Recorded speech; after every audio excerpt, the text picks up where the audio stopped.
Is that on your end, Jessie?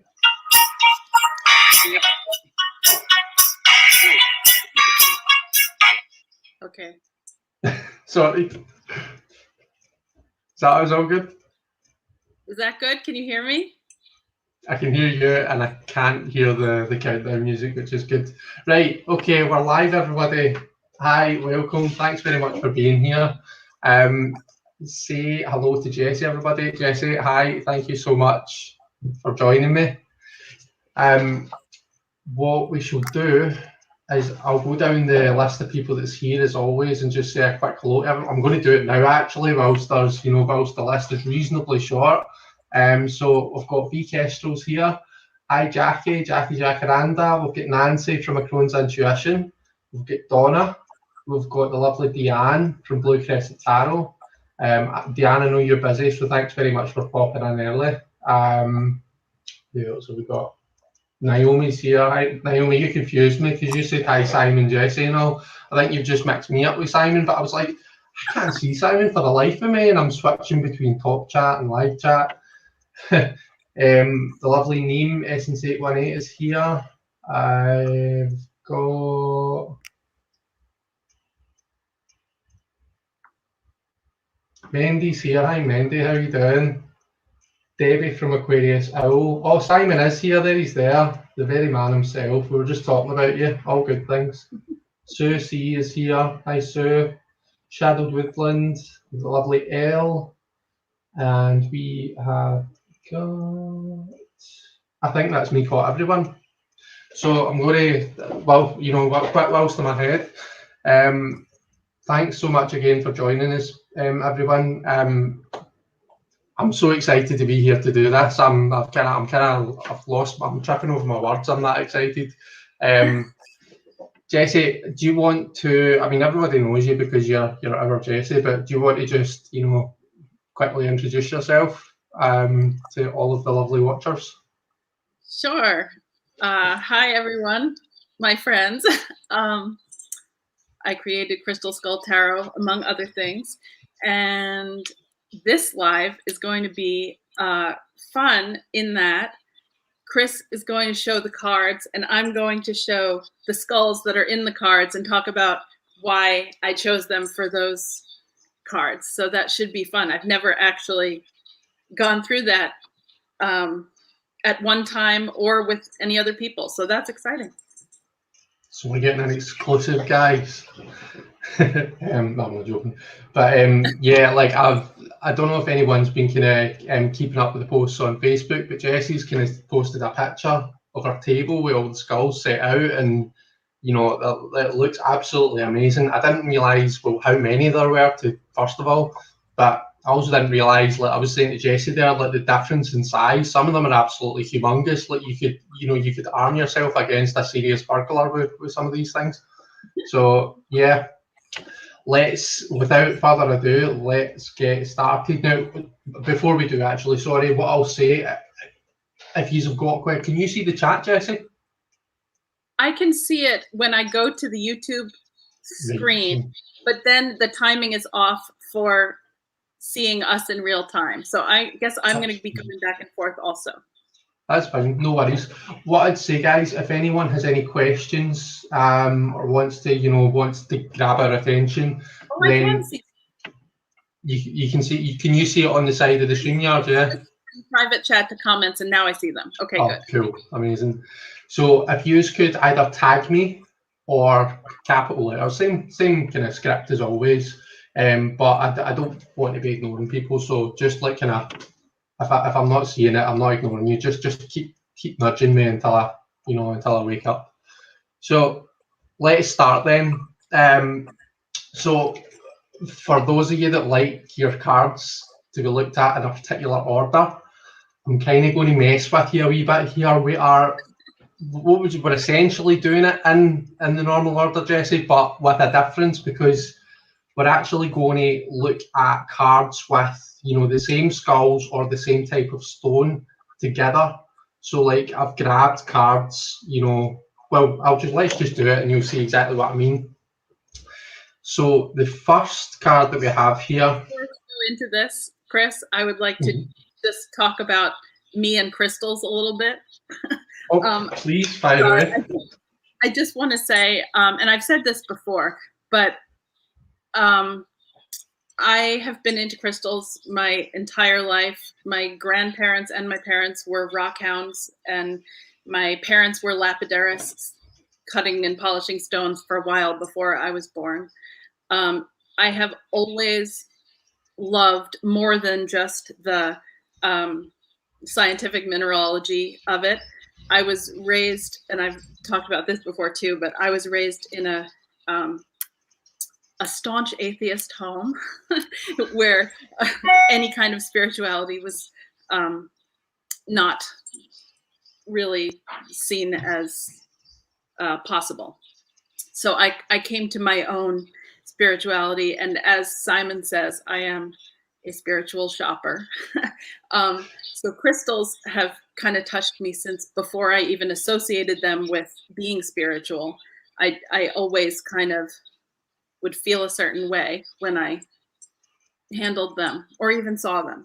And so I did study crystal meanings a lot, but I've gotten to the point where most of it has become intuitive and internalized, kind of like a tarot reader who has been reading for 30 years might feel about the cards. It's a feeling more than an encyclopedia. So I'm hoping that I can communicate my feelings about them adequately in words.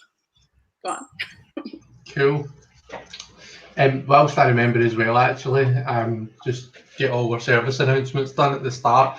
I've put in the description, guys, I've put the link to Jessie's Etsy shop. So if you're looking at this and you like the look of it, then please do check out the shop. I think it's not just the Crystal Skull Tarot, is it, Jessie? You've got other stuff on there. Is that right? In the Crystal Skull Tarot Etsy shop, I have just the Crystal Skull Tarot and some printable rune cards that I created. Right. I have a whole bunch of Etsy shops in addition. Right. I have this is my skull dollar created. This is not going to show up adequately, but it's got a coin on the back. And that Etsy shop is just called Jessie Driscoll. I have Gem Silica. That's called Gem Silica Shop on Etsy. And I have others. I have a fiber one. Never mind. But those are the relevant ones. Cool. Well, any of my lovely mods, if you're there and you can, happen to find some of Jessie's array of Etsy shops, then please do link them in the chat. Right, okay, so let me just... You can get in touch, just send me a message or whatever. Cool, right. So I've got my cheat sheet here, guys. I'm going to be completely transparent and upfront with you. I do have a cheat sheet here. I've been honest with Jessie. I'm a complete dunce when it comes to crystals. I'm learning, and I'm learning fast, but got my trusty cheat sheet here to keep me right. And obviously, I'm glad you sent it to me too, so I could organize ahead of and put the skulls in order. That's that. Put them in the order. So we're starting off with we've got the full, and the colour isn't really coming through the best there, is it? So this is like it's green serpentine, yeah. Okay. Yeah, it is. So we see the same skull up here and the Empress card. Yep. And in the Queen of Pentacles card. Yes. So green is a color of fertility, growth, expansion, things like that. And that sort of, in the Fool, I see the green serpentine as kind of soft and fresh and starting out. Serpentine is a soft stone, and it feels cold, but not, I'm having trouble coming up with a word for how it's different from quartz other than it's not as glossy. So it it doesn't polish as shiny. So it always feels a little smooth matte.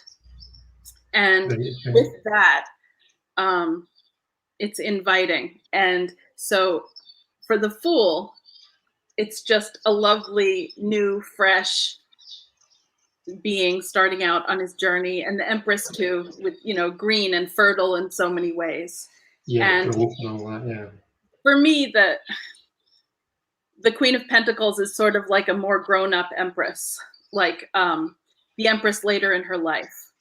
And so for me, it's a similar kind. She's not having babies, but she's still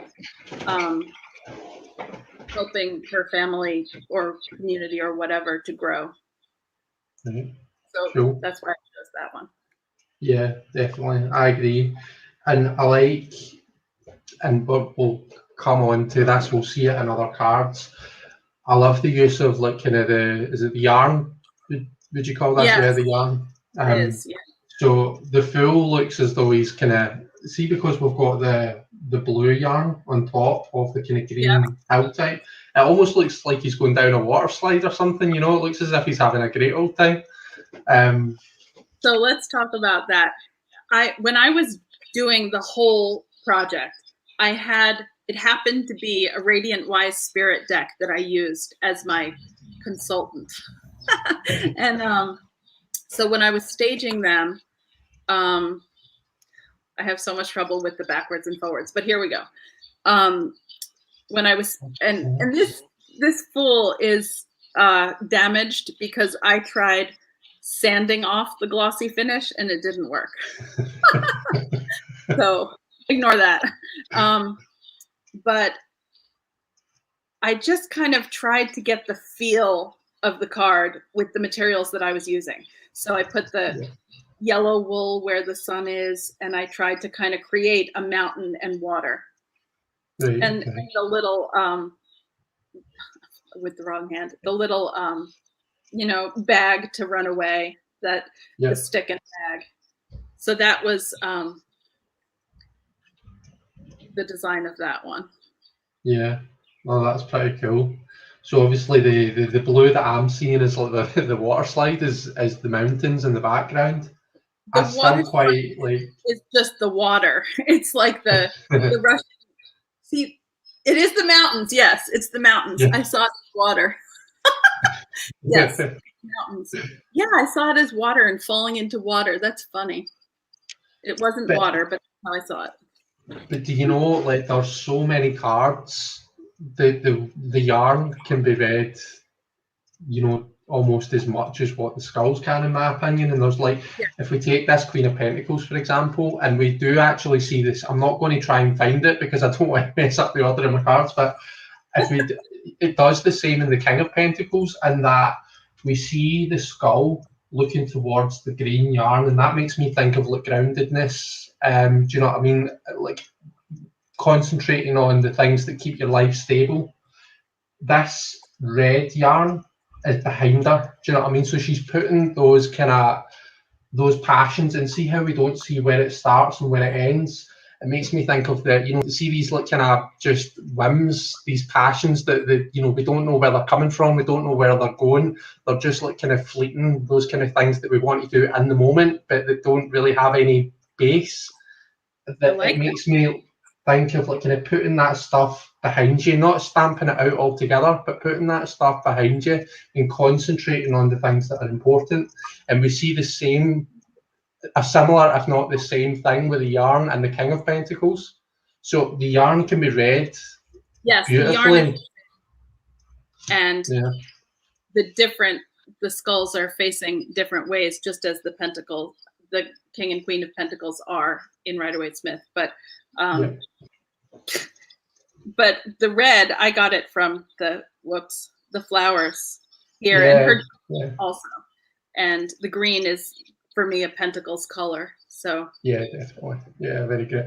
How could I convey the feeling of that card with the materials I was using again? And the Empress, actually, I had done a different Empress when in my first version, when I showed Rachel the deck. I had a different Empress, and she didn't have, what was she lacking? Maybe it was wheat.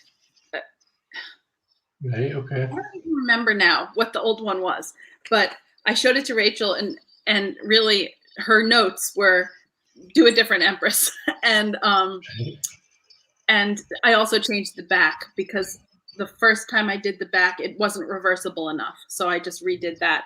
But with this, she's got on the Crystal Skull card, there's a heart with a woman symbol in the Rider-Waite-Smith one.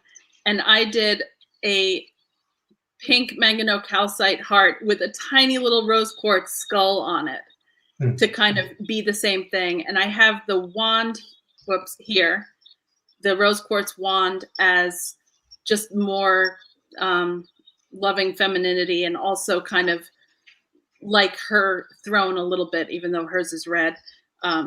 And then I gave her a crown. Yeah. Yeah. With quartz and the yellow wool. Yeah. And the wheat at the bottom. Did that. Aye, it's amazing, so it is. Cool. Shall we move on to the Magician? Yeah.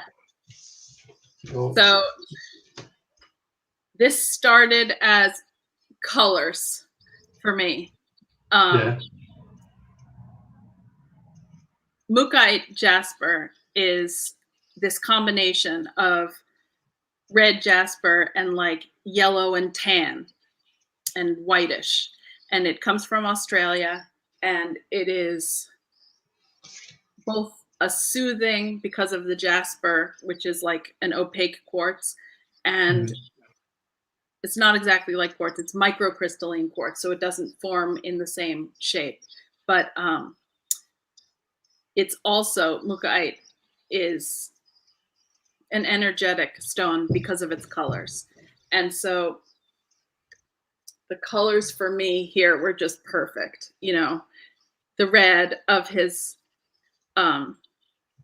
cloak and the yellow of the background I put in to the environment here, and then I have my little elements, one for each. And I don't think we talked about, I don't think that's on the cheat sheet. We'll get to quartz, and I figure we can talk about the gem silica when we do the Ace of Cups. Cool. Okay. You don't. So the Magician that's that. Yeah, the Mookaite jasper, and we see the same stone in the Devil card. Yeah. Yeah. Now I really love this because I don't know if you ever noticed, right? If you see it this way, or if this is just a me thing, but I see the devil is like the dark magician in a way, because the magician is pointing his wand up and pointing to the earth. So that's the as above, so below. He's acting like a lightning conductor, you know. He's bringing something from the ether and making it real, you know. And that's the point. And the ace or the magician or the one, it's like, you know, bringing something into being. The devil does the opposite. He's got a torch and he's pointing it down, and he's doing the kind of whatever the Spock sign really means. Yeah. He's doing that. He's pointing up. So it's almost as though the magician is creating and the devil is destroying. He's like mirroring it. He's the opposite. So like, I love that they are the same. The same stone. It's the same skull, isn't it? Like it is. It's the same one. Oh, I'm supposed to be showing the skulls. I forgot. That's okay. And is it? I've got the Eight of Swords grouped here as well. Now, is that the same one, or is the Eight of Swords the same as well? Right. Okay. This is it. Oh, that's pretty cool. That looks really nice. So amazing. This was actually an auction. It was an eBay auction, and I bid more than I intended, but I had to have it. That was long before I created the tarot deck. It was just when I was obsessively acquiring skulls. I love this one because it's got this fire thing, but it also has the kind of warmth, but calmer warmth of jasper. And it was with the 8 of Swords. I guess I'm trying to figure out why. It might have been a color thing, why I picked it, but I saw it and I thought of that one. And so it could be she's feeling oppressed, and her fire is being covered. You know, it's being held back by something. She could get out, because in the case of this, it's just, I'm sorry, backwards. In the case of this, it's just wool over her eyes, and she could pull that away. And the swords, of course, are quartz, and we'll get to that soon. And the bottom, the water and the land, the wool kind of reflects that, and the gray is the mountain. Yeah, aye. One of the things that I've noted here about Mookaite Jasper is that it kind of promotes focus and determination. Yes. You know, that is, so I think it's perfect for the 8 of Swords, because that's exactly what you need to get yourself out of that shitty situation. You know, you need to be focused and you need to be determined. You know, you need to basically open up your eyes and see, actually, I know that I feel trapped, but you know, the reality of the situation is this, and it's like that kind of logical process that moves you out of that. So I think that is perfect. As a reader, as someone who reads the cards, you know, if I'm getting that 8 of Swords, it's not just that, oh well, things are pretty shit, aren't they? It's right, okay, well, you can use the stone to almost like say, right, well, this is the message, this is how we heal the situation. Yes, so I think it's perfect. It's really good. I love that. What's that, sorry? I love that you're getting that from it. That's wonderful. I want to say hi to everybody. Hi, Jackie. Hi, Naomi. Hi, Simon. Hi, Zoe. Hi, Nancy. Hi, Elle. Hi, Donna. Hi, Moon Baby, and everybody. Yeah, hi to everyone that's here. I'm sorry if we've not said hi to everyone individually. But I wanted to say hi too. I know you did, and because I'm never on a video, so. That's true. Sorry, I should let my guests do the hello from time to time. I should give you guys the opportunity to do the list, and I guess I could just sit back and twiddle my thumbs, put my feet up for 5 minutes, because I'm rubbish at it. I'm always like, oh, where was I last? Right. Els asked a question about the devil card, and I actually did. I agree. I saw this when I put it down. So Els pointed out in the devil card there's a somewhat phallic look to it. So, and I know that in the Thoth, I know that the Thoth has nothing to do with this, right? But I know that in the Thoth there's that kind of look to the devil card. So she's asking, was that intentional in this card? It was not. When I look at it, what I was doing was the loops at the bottom that look like the what. They were just kind of like the chains around the people, and then this was sort of like horns, the top there. So it was not intended to be phallic, but I guess it's okay that it is, because that can be one of the themes. Yeah, definitely. I love as well that they just occur. Yes, Donna, they do. I know that, whilst I remember, by the way, I know that Kristen, you asked earlier, you asked me to ask Jessie to speak about something that I'd love to hear about your connection to Skulls started, but I think Jessie kind of answered that, didn't you? I think when you spoke about, your connection to crystals and stuff. Crystals. I didn't talk about the skulls. That's true, Stephanie. I'll never unsee that. And sorry. With skulls, I don't remember how it started. I think I might have been in a local store and I saw a book about them and got the book. Could have been that. but I honestly don't remember the beginning. But I was really into skulls for a while. There's a whole field of study around that. And I did remember that it was skulls that got me into tarot, because Oh wow. I was searching for YouTube videos on crystal skulls, and I found Kasha of Tarot Math had this video where she talked about crystal skulls, and I liked it and I subscribed. And then she did all these tarot videos, and then she did something with Simon, or talked about Simon, and I went and saw his channel, and then I got hooked. So it's one led to the other. But crystal skulls, I never liked skull imagery when I was young. I thought of it as, death and creepy and like motorcycles and scary and, that kind of stuff. Yeah. But then when I read this book that described it as a container for consciousness, as opposed to, what I mentioned before, and we all have one. We're born with one, we have it our entire life. And I loved crystals already. So for me, it was like another form of crystal, and imagining that crystal as a being. So giving those properties to a being. And I got to the point where they were like, I really felt about them the way I felt about stuffed animals as a kid. Like I could, when I was a kid, I would see personalities in the eyes of a little plushie. And, my mom would, hi, Zoe. My mom would, Rachel's here too. Oh, hi, Rachel. Hi, Rachel. My mom would do, and hi, Mendy.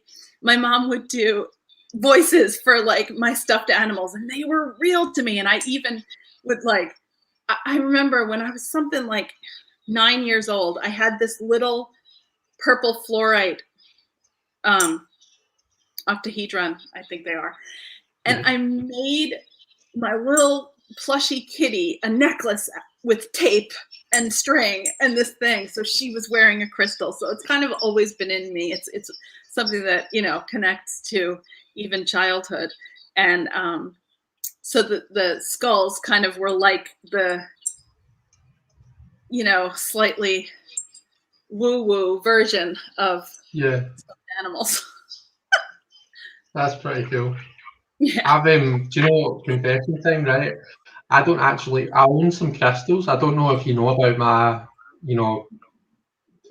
my past with crystals. Like I've had crystals for a while. Yeah. I've never really used them much, but I do have some. And I was online and I had to get people's help just identifying what they were, but I don't have any crystal skulls. But I've been thinking, see when Sandy goes back to work, I'm going to get a crystal skull and I'm going to sit it on my desk and it's going to be company for me. I'm going to use it kind of like what you were talking about with your, your toys, your kids' toys. Yes.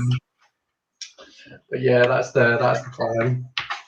That's nice. I got mine from Skullis. It's they have a particular design that for some reason I love, because they don't look angry, they look happy, and but they don't look cartoonish either. For me, they look just endearing. Yeah, definitely. Yeah. Hi, Jonathan. Okay, jokes. Jonathan. Shall we move on then to the High Priestess? Not Amazonite.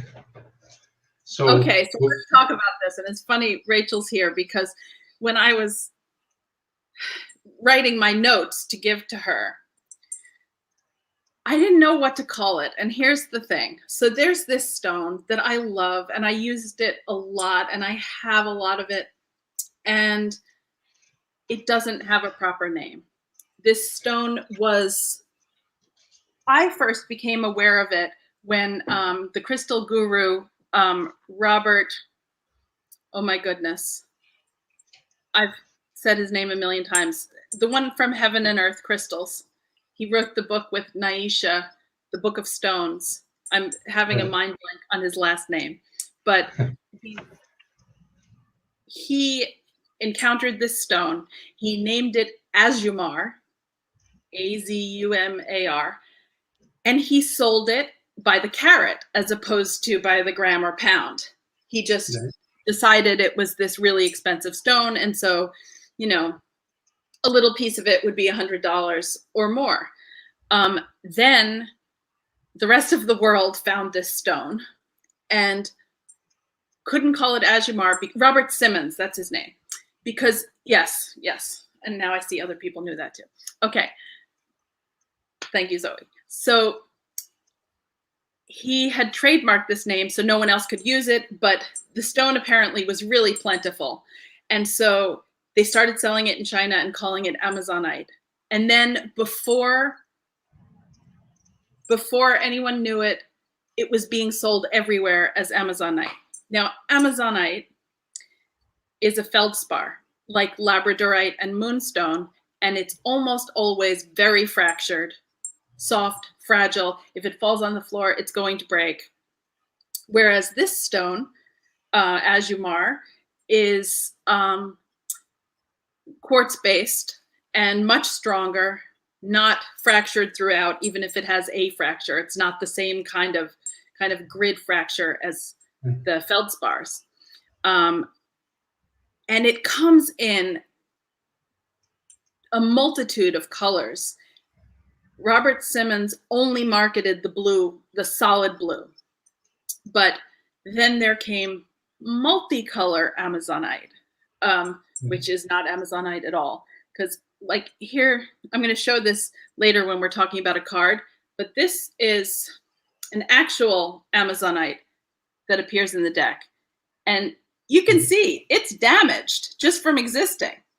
Yeah. It's got cracks and I don't know if that shows up, but his nose is broken just from, I don't even think I did that. But whereas this not Amazonite comes in all different colors. Here it's got black and brown and blue, and the one that we're going to show that I used in the strength card has some orange in it. It's just a magnificent stone, and I love it. I wanted to include it. It didn't have a name, and I noticed after we published this, it is now appearing as being called sometimes Caribbean blue calcite, which is another stone entirely unrelated. Also blue aragonite, which is another stone that's unrelated. Also beach stone, which is a new name for it, but hasn't caught on. So I said, I wrote to Rachel before I sent the note saying, I don't know what to call this, maybe not Amazonite. And she said, okay, not Amazonite it is. So there it is. That's my name for it. Okay. So do you want to show? Oh, you showed them already. Okay. So I've got the cards are on the table, but like just based on what Jessie was saying there, like, and I was saying this to Jessie before we went live, how perfect is all of that for the High Priestess? Because at first I was like going through this book, and when Rachel had written about the High Priestess, it was like it's sometimes called Amazonite, but it's not Amazonite. It's Azumar, but that's commercial. And I was like, okay, but what the hell is it? And I'm flicking through trying to find.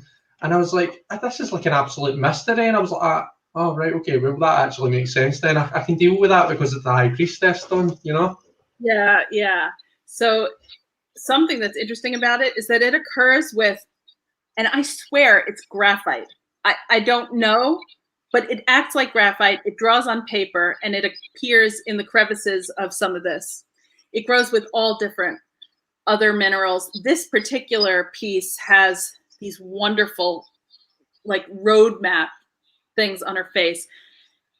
And this was my second skull ever.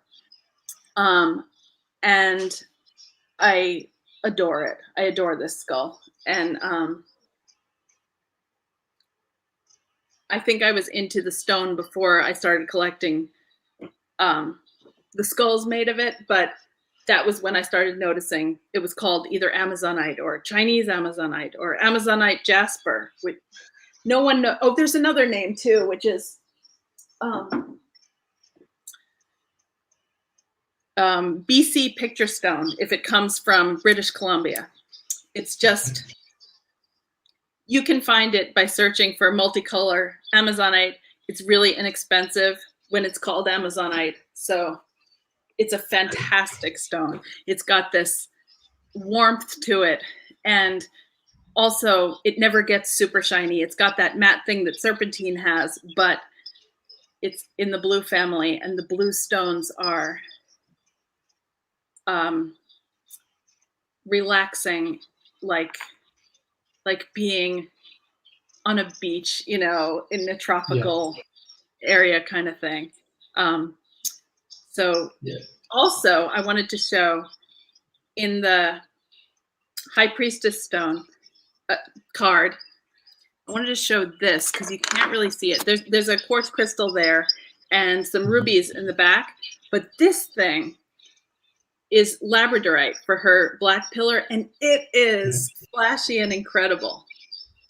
Oh wow! And I love it. It just looks black in the card, but this is the thing I used, and I can also show that again later when we talk about labradorite. But yeah, so that was. It's always fun to show. Oh my gosh, I'm not good at these backwards things. But yeah, so that's mine versus the Radiant Wise Spirit one that I was consulting. Yeah. And then in the world card, I guess I picked that skull for the world because the color of the background made me think of that color. And so I used her for the character. And then I just tried to put her in the sky. And I used little skulls in place of the, you know, the creatures that are on. Yeah, the 4 fixed signs. Yeah, it's perfect though, because it's like emotional fulfillment, emotional healing stone, isn't it? Yes. So, and that's, you know, there's your world right there. You get the mystery and that we don't know what the hell it's called, which links it perfectly to the High Priestess, you know, and then we've got this kind of very emotional feel from it, which blue, and it's those, yeah. And he's also the Knight of Cups. You know, the cups, emotions, blue cards, emotions flowing, and the Knight of Cups, you know, he can be an unworthy trickster, but do I have the order? Yeah, okay. What did I do there? Yeah, I used unicorns for horses in all of them because I have lots of unicorns, and I tried to do the same kind of feeling in the placement that the other card had. Yeah. Cool. Okay. So yeah, I mean, it's really kind of, and the cups quartz, you know, is perfect. What was interesting was the fact that we've got this not Amazonite, this very kind of emotional stone, and the 2 of Swords. Tell me a bit about that. Like, what was tell me about the decision behind that. I will. With that one, it was really the colors on that one were not all blue, but a lot of them were, and the colors on the skull just reminded me of the colors in the atmosphere, and it was kind of a way to evoke that feeling. And I have to say that, like, a lot of this, when I was going through this, it was done on the fly. It was not done on paper in advance. I was right here in this room where all my skulls are. I had this deck, I had my yarn, I had, you know, the table with the tablecloth, and I would like feel around visually for what I felt I wanted to use. And in this case, like the swords, definitely the quartz crystals, whoops, wrong one. The quartz crystals definitely help to focus her mind so she can make a decision with, you know, not enough information. But I just tried to get the feel of what I felt. I think it's absolutely perfect. Elle, if yeah, you are still here. Elle has this expression that she uses quite often in tarot playdate. Now, I'm going to try and not get it the wrong way around, but it's teach from the scars, not from the wounds, right? So, see Right. the Two of Swords, you're at this kind of crossroads, you're in this, you know, I mean, we're getting this really kind of tumultuous energy from the dark blue and the black yarn. It's a difficult situation to be in. Quite often what you need to do, and you know how you've in the RWS that you were holding up there, you've got this expanse of water behind the figure. Quite often I see that as you need to kind of put your emotional self behind you. You need to kind of put the emotions aside and make the decision logically. But quite often what that actually means is you need to heal yourself emotionally. If you're, you know, you need to have that emotional healing before you'll be in a position to make that decision, to make that difficult decision that we're often faced with in the Two of Swords. So I think that it has a bit of a different message to what you might normally read the Two of Swords. You know, Two of Swords from RWS, you might say, right, okay, we've got a difficult decision to make. But with this, you know, you can say, right, okay, well, you know, we've got a bit of a process to go through before we can make that decision. So I think that I think it's stunning. I think it's a stunning choice. Actually, this was the first card, or was the moon? The moon was what made me decide to do it. I can't remember now, but this was one of my first cards. And this was, I contributed this to be used in, right, the moon was my first one, but this might have been my second. I contributed to Cult of Tarot Forum to use in their Button Soup Tarot, and that came out before my deck did. So this is in 2 decks. And I did get permission from them to also use it in my deck. But I love what you came up with for that. That's great. And I think I did say something about that in my notes, and Rachel wrote about it, about how the blue stone gives her kind of, the not Amazonite gives her calm support in her decision making. I think that was what I thought about it. Yeah. But I love yours. No, definitely. And we did the king and the queen and king too. So they were, I mean, it's just, I used a lot of blue in the cup suit. It felt like the right thing to do. And I used a more pointy, not Amazonite throne for the king, and a softer lapis one for the queen. For the queen, yeah. Yeah, they're beautiful. Amazing. Okay, shall we move on to our next group? Yeah. So this is the quartz guys, isn't it? Clear quartz. Yeah, the clear quartz. For right. Show us this bad boy. Yeah, we want to see the skull. So we've got the emperor and the hierophant are this guy. And this was my biggest skull purchase. And I do think I talked about this when I was on with Simon. When I saw the pictures on the Skullis website that I bought this from, and I can't create it right now in this lighting, but it showed it from all different directions, and it has incredible rainbows in it when the light hits it. And I saw in one picture a peacock and in rainbow, and in another I saw a lion. So I call this skull the lion and the peacock skull. And I love it. It's a big, it's not my biggest skull, but it is my biggest clear quartz skull, and it's got some excellent clarity, but mostly the rainbows are what I love, and I don't know that I can create them right now. But so that's the, I mean, clear quartz is like the focus power stone, and so it seems like a natural for the emperor. I also gave him a crown of a double terminated natural quartz crystal. And then the colors are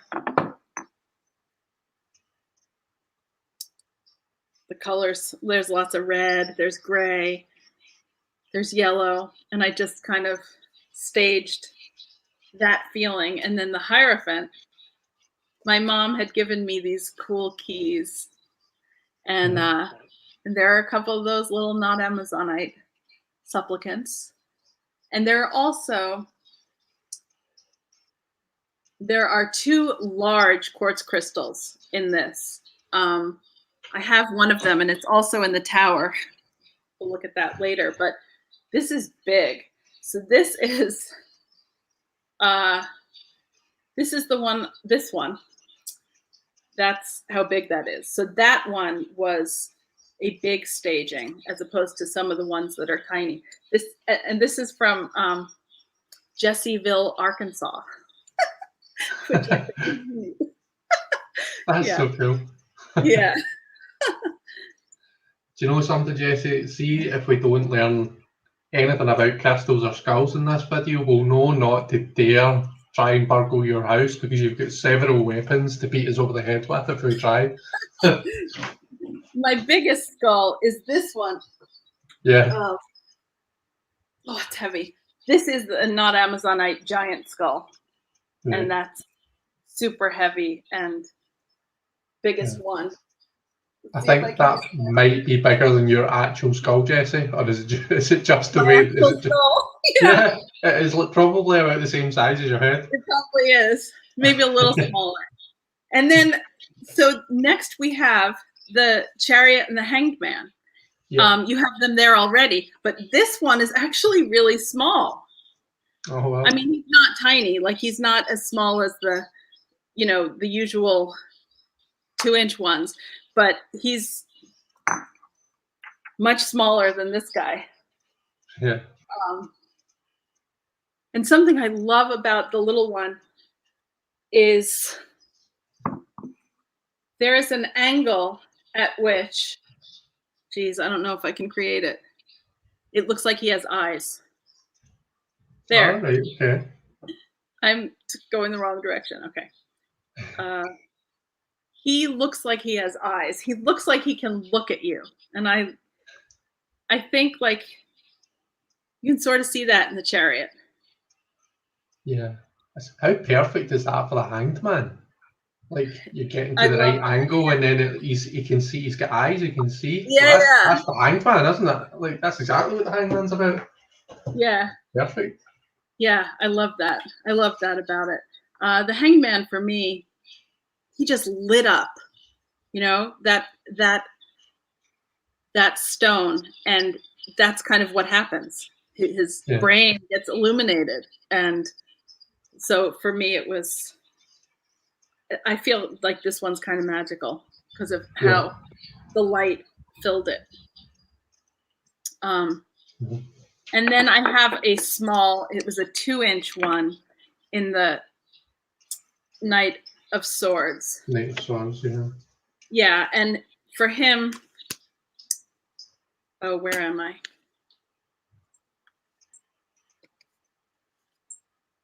Okay, I don't know. Do I not have him here? Anyway, oh, there he is. I had the Chariot in the wrong place. Okay, so the Knight of Swords. Oh, I this was kind of fun. I created the sense of movement that is in the RWS card with red wool that looks like it's being blown behind him as he's going on his unicorn. Yeah. Funny. It's amazing. And I was saying to Jessie before we went live, one of the things that I'd noticed, all of these cards that use the clear quartz skulls, they're all in one way or another authority type figures. You know, you've got your Emperor and your Hierophant, obviously. Chariot, that's like the end of that first 7 cards group. You know, that's where you achieve that. You know, in a sense, you achieve your first milestone. The Hanged Man, I always think of Odin, you know, the god of the gods. And then the Knight of Swords, well, he likes to think he's an authority figure, doesn't he? Sometimes he can be if he channels his intellect correctly. But as we're kind of reminded with that, with the kind of dark yarn above him, like sometimes he can get himself into trouble with his mouth or with his I always say Knight of Swords keyboard warrior card. So with his mouth or with with his what he's typing. Quartz is not a gentle stone, and yeah, I think that the Chariot. I also wanted to show something else. I wanted to show the piece of labradorite that he's on because that again looks really dark in the picture, but it's really flashy. Get the right thing. It's not as flashy as that smaller piece, but it does have a bunch of flash. And this was a Mother's Day present from my daughter years ago. She and my mom went and got it for me, and that is the Chariot's chariot. Cool. Yeah. And you mentioned labradorite a couple of times, and we've been able to really see how it can change depending on how the light's hitting it, what angle we're holding it at. And I think, is it the Hermit card that we're going to see that kind of? It is, yes. Yeah. And I love what Rachel wrote about the Hermit card too. And we can talk about it when we get to that. Yeah. The next group that I've got now, I've grouped these together because they have, because the main skull and two of them and the only skull in the third is rose quartz. Yep. So this is the lovers. And we see kind of the angel being the rose quartz skull here. The Six of Swords, we see the person who's kind of guiding the boat. They're the rose quartz. And also we see it in the Nine of Pentacles here. Yep. So in the lovers and the Six of Swords, it's this one. And it's really not showing up in the video. She's vibrantly pink. It shows up in the pictures. She's not dull at all. She's got such an intense color that's not showing up. But I love this one. She also is carved more intricately than a lot of them. Just more detail. I used in the Nine of Pentacles, it was a smaller rose quartz skull. And I don't have that one sitting with me, but that was like a 2-inch one. Whereas this, we can look at the Six of Swords characters. This is the larger child, Chrysoprase. And I guess it was facing that way. And then here's the little one, also Chrysoprase. Okay. I have him, there. So those are the three in the Six of Swords. And I know we're going to talk about Chrysoprase later, so I'm bringing that up. Yeah, that's coming up, isn't it? It's interesting because, see, to me in the Six of Swords, it wasn't like, maybe I've let sit and study in the Six of Swords card that is, but see, just upon glancing, it's not immediately obvious that they're quite so different sizes. It almost makes it look like this one's a wee bit further away, which I know is silly because they're both sitting on a table, but it has this kind of perspective effect to it, which is really nice. Yeah. For me, the Six of Swords, there are three people. It looks like a man, a woman, and a child. And I was having one. I mean, I didn't, the gender is not an issue in what I was creating, but the feel of the three people and that the two green ones are different sizes. It was kind of like that, and the blue is the water, and it was a nephrite jade pebble that I used as the boat. I know Rachel loved this card, which made me happy. She did a whole write-up about it on Facebook. and noticed all these things that were really special. Yeah. But rose quartz, as I said when we were talking about the Empress, it's such a warm, loving, mother energy or self-care kind of energy stone. Yeah, And emotional healing, yeah. yeah, and yeah, emotional healing, emotional just self-love or self-care, that kind of loving support. It's not really romantic love, per se. It's not like lust at all. it's a a heart warmth. Yeah, And definitely, yeah. and I guess part of my thinking in backwards again, part of my thinking in choosing it on these two was that the characters were feminine, and I was using it for that. Right. And also with the nine, no, not the Nine of Pentacles, the Lover's card.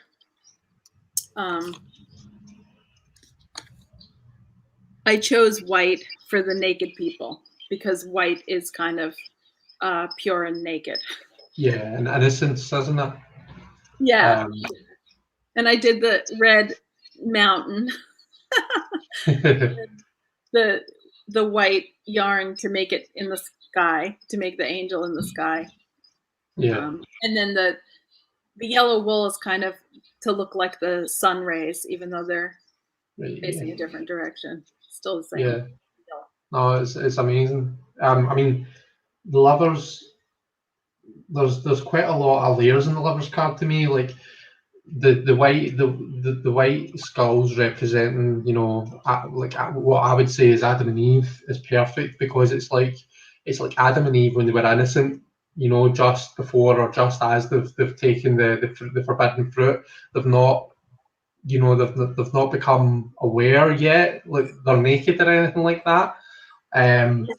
We see this kind of, that this emotional presence in it, and it is supposed to be an emotional card. I think that, again, the yarn says a lot about it. Like, you've got this kind of, all of this green, all of this heart chakra, all of this groundedness, and then we have this small amount of red. I think quite often I'll speak for myself, I've got a tendency to overcompensate, and how, because a person, when they look at the lovers card, they think that it's all about passion and sex and love, that kind of love. And like, I think as readers, we sometimes have a tendency to overcompensate that and say, no, it's not about that, it's not about that. Right. There's a wee bit of that in it. Yeah, and that's shown in the small amount of red yarn. Do you know what I mean? There is it's the base and the premise of it is something else, but there is a bit of that in it as well. So I think that's perfect. We see that kind of spark. I'm showing this for Hen. For Hen, she hadn't been here at the beginning, so she asked to see it. This is my Mukite skull. It's the Magician, the Devil, and the card in the Eight of Swords. Yeah. Cool. Yeah. Next one, right, Jessie, I'm not too sure what the skull is in strength. I don't think that it actually says it in the entry, unless I'm just not seeing it. But what is it? Yeah. It's white nephrite. It's white jade. Nephrite. It's a form of jade, and right, okay. I'm putting that that direction. Okay, and here's its little friend. This is the not, I did a first, I can't remember if I did this one first or the other one first, but I did another version with a tiger eye lion or wolf. It was a tiger eye wolf that I happened to find at a local flea market, and I got it and I made that one, and then I put them both on my Instagram account. And this was before I had told any of you guys that it was me. I started this whole thing not knowing if I was going to reveal myself as the creator. I was like already friends with people, but not, yeah. So at the beginning, on the Crystal Skull Tarot Instagram account, I posted this one and the version with the tiger eye wolf, which also has, it's kind of orange and reminds me of the typical lion. And this was the one that people liked more. So, and I loved this one. And here, I wanted to show this. I made the lemniscate out of silver wire. And at this point, it has tarnished, but it's still here in this room. That's the one that is like, it was bright silver when I took the pictures, but now it's like, blackened. But I wanted to show that. But so the white is kind of like, let me get the card. It's her whole feel, the white dress, and I used the white skull, and then, the little, so you're showing that card. Yeah. So that was that choice. Nephrite is also, it's so similar to serpentine that they're often confused, like actually confused by people by accident, as opposed to trying to scam people, which is so much of what marketing is. But in this case, people often can't tell the difference between serpentine and nephrite, although nephrite is harder and it gets a bit colder, but it's got a very similar feel. It's also probably heavier. But yeah, that's what that is. Yeah, as Zoe had said, this strength card always makes her giggle, and I'm the same. Do you know what it makes me think of? Like, it looks as though the one's kind of kissing, and I think Rachel says that in the book. It looks as though they're kissing, and I don't know if you've ever seen those videos of the snake charmers, where they're charming the cobra, and some of them can actually, they've got them so kind of tamed that they can kiss the top of the cobra's head, and you look at it and you think, never in a million years, I'd never be doing that, and like, it makes you think of like the skill that's involved, and what the strength card is. It's like it's not destroying the ego, and it's not letting it get out of control. It's that kind of like learning to be with it, just like kind of be one with it almost, isn't it? And it's quite a difficult, and at times it can be quite a tumultuous, dangerous task. So that's what that makes me think of. So I really like it just for that reason. Thank you. I really don't like the strength card in old decks like the Visconti decks where they're beating a lion. I don't like those at all, and I like the more the idea of commanding power without being violent. Yeah. I like that. And I want to say thank you to Justin, who's saying all these nice things about liking seeing me in my element, and that he loves that I did it anonymously. It's so funny. I was so afraid to come out with it, and I showed Rachel and Zoe before I ever came out with it online, and when their reaction was good, and our friend group there, I sort of got the courage to say, okay. That's really nice. It's funny that I went like maybe 6 to 8 months without saying it was me. So it was finished before I mean, pretty much finished, except, What would you have picked as your mystery name if you weren't going to reveal that it was you? What would have been your... You know what? When I submitted the Two of Swords to Button Soup Tarot, I hadn't decided yet. So I didn't put a name. I just said of Crystal Skull Tarot. And like El Goliath, nobody knows what his name is or who he is, well, now he's revealed his face. But for like 2 years, no one knew anything about him. So I don't know. I thought I didn't know if I had the courage to come out with something so woo-woo. I mean, I've got in-laws and whatnot. Yeah, I suppose. Yeah. The next card that we have here is the Hermit, and we've said that this is Labradorite, yeah? And we've already kind of had a look at Labradorite and some of the properties that it has, you know, just in how it kind of reflects the environment around about it, which is pretty cool. Now, this Labradorite is not as flashy as the other ones. It probably has like a couple of flashy spots. But what I loved about this was the kind of shadows and the gray appearance, because it just, for me, felt like that guy. Yeah. Even like the black creases in his cloak, you know, it has these black inclusions. And so that's why I picked him. And then it is bright, but he does have a lantern. Like, I made him a lantern. He's got, well, this, you've got it there. So the wand, the twig was his staff. And then this is like a lantern. Like, I used the yellow wool for the light, and then it's a seed quartz, a double terminated quartz. And seed quartz is a special thing because it forms from the inside out, and it's sort of the perfect stone for radiating light or intention, or anything that you want to spread out. And so that seemed appropriate for his lantern. I also use those for crowns when I've used those. Yeah. And Labradorite is also perfect for the hermit in terms of meaning, because when you look at it one way in certain lighting, it looks dull or uninteresting, you know, murky.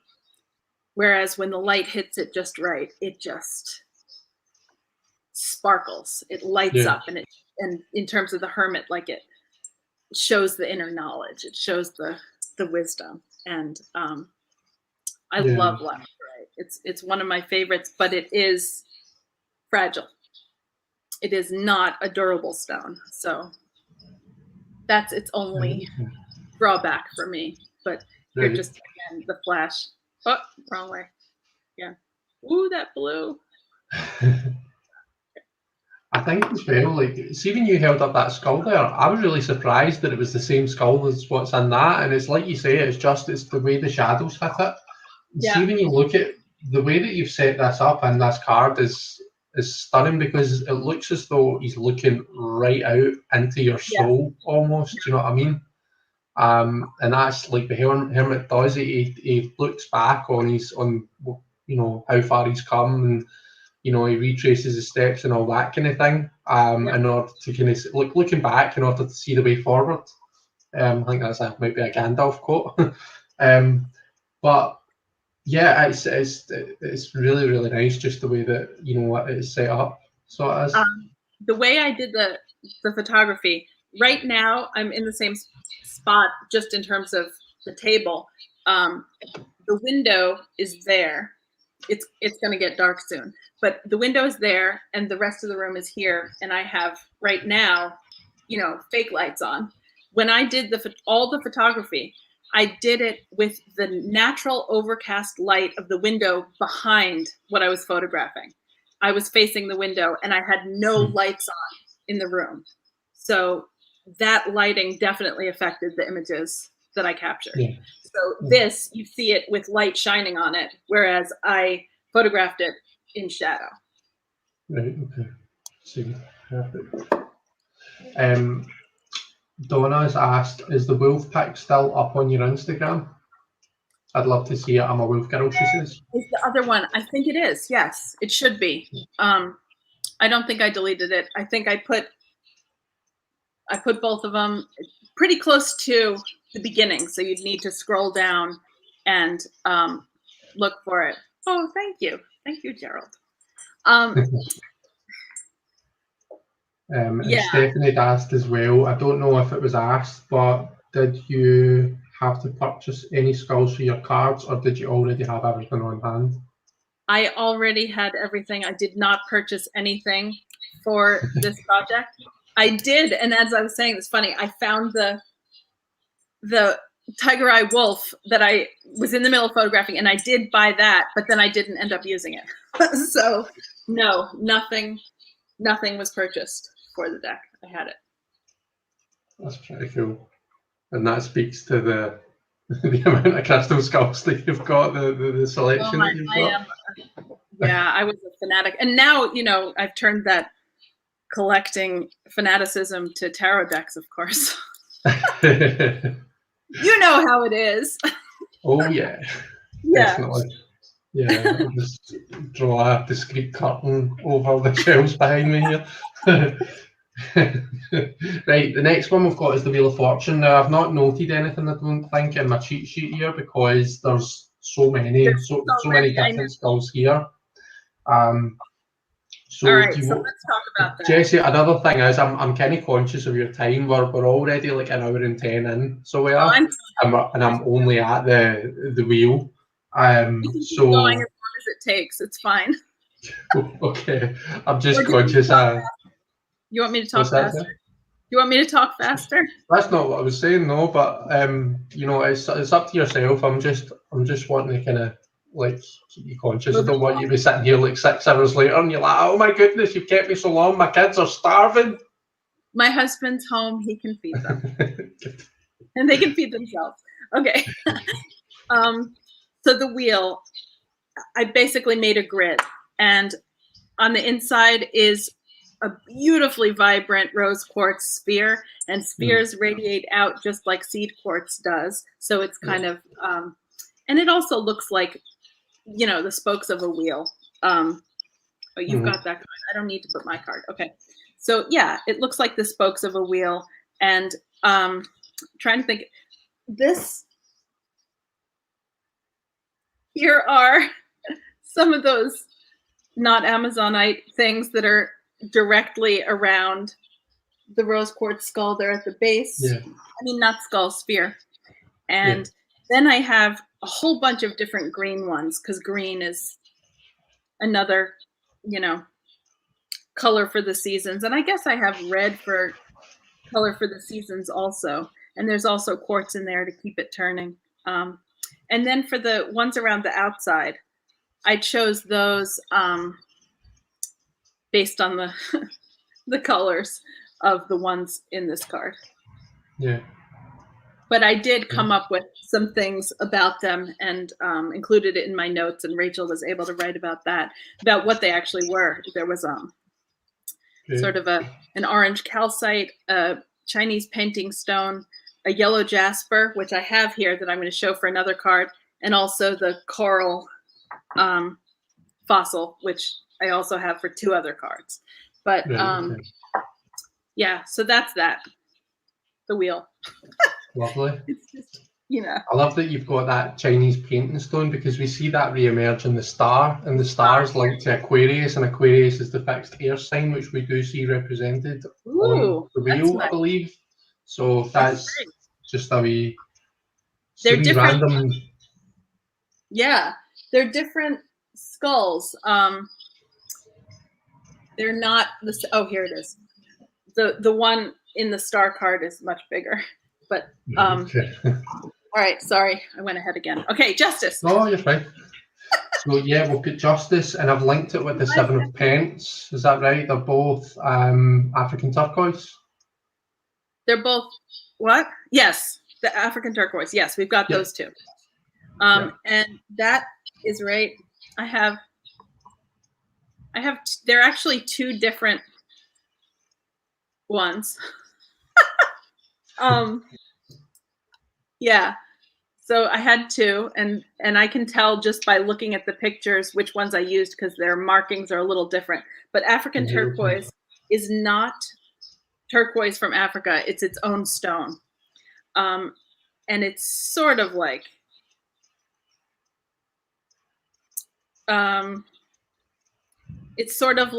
a combination between real Amazonite and turquoise in terms of how it feels. It's sort of greenish, and it's got like the brown coppery colors, and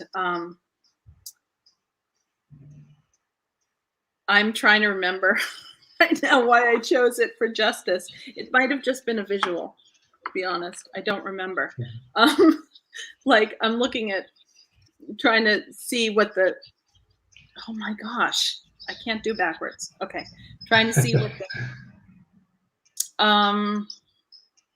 I don't remember. I did it intuitively and then I looked it up and it had things that resonated, but we can consult Rachel's wisdom.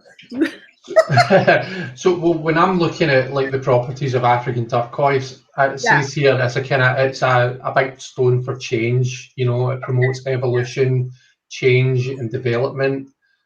All right. Really, really important qualities when we're looking at justice. When you're looking at kind of diving in to a justice system, you know.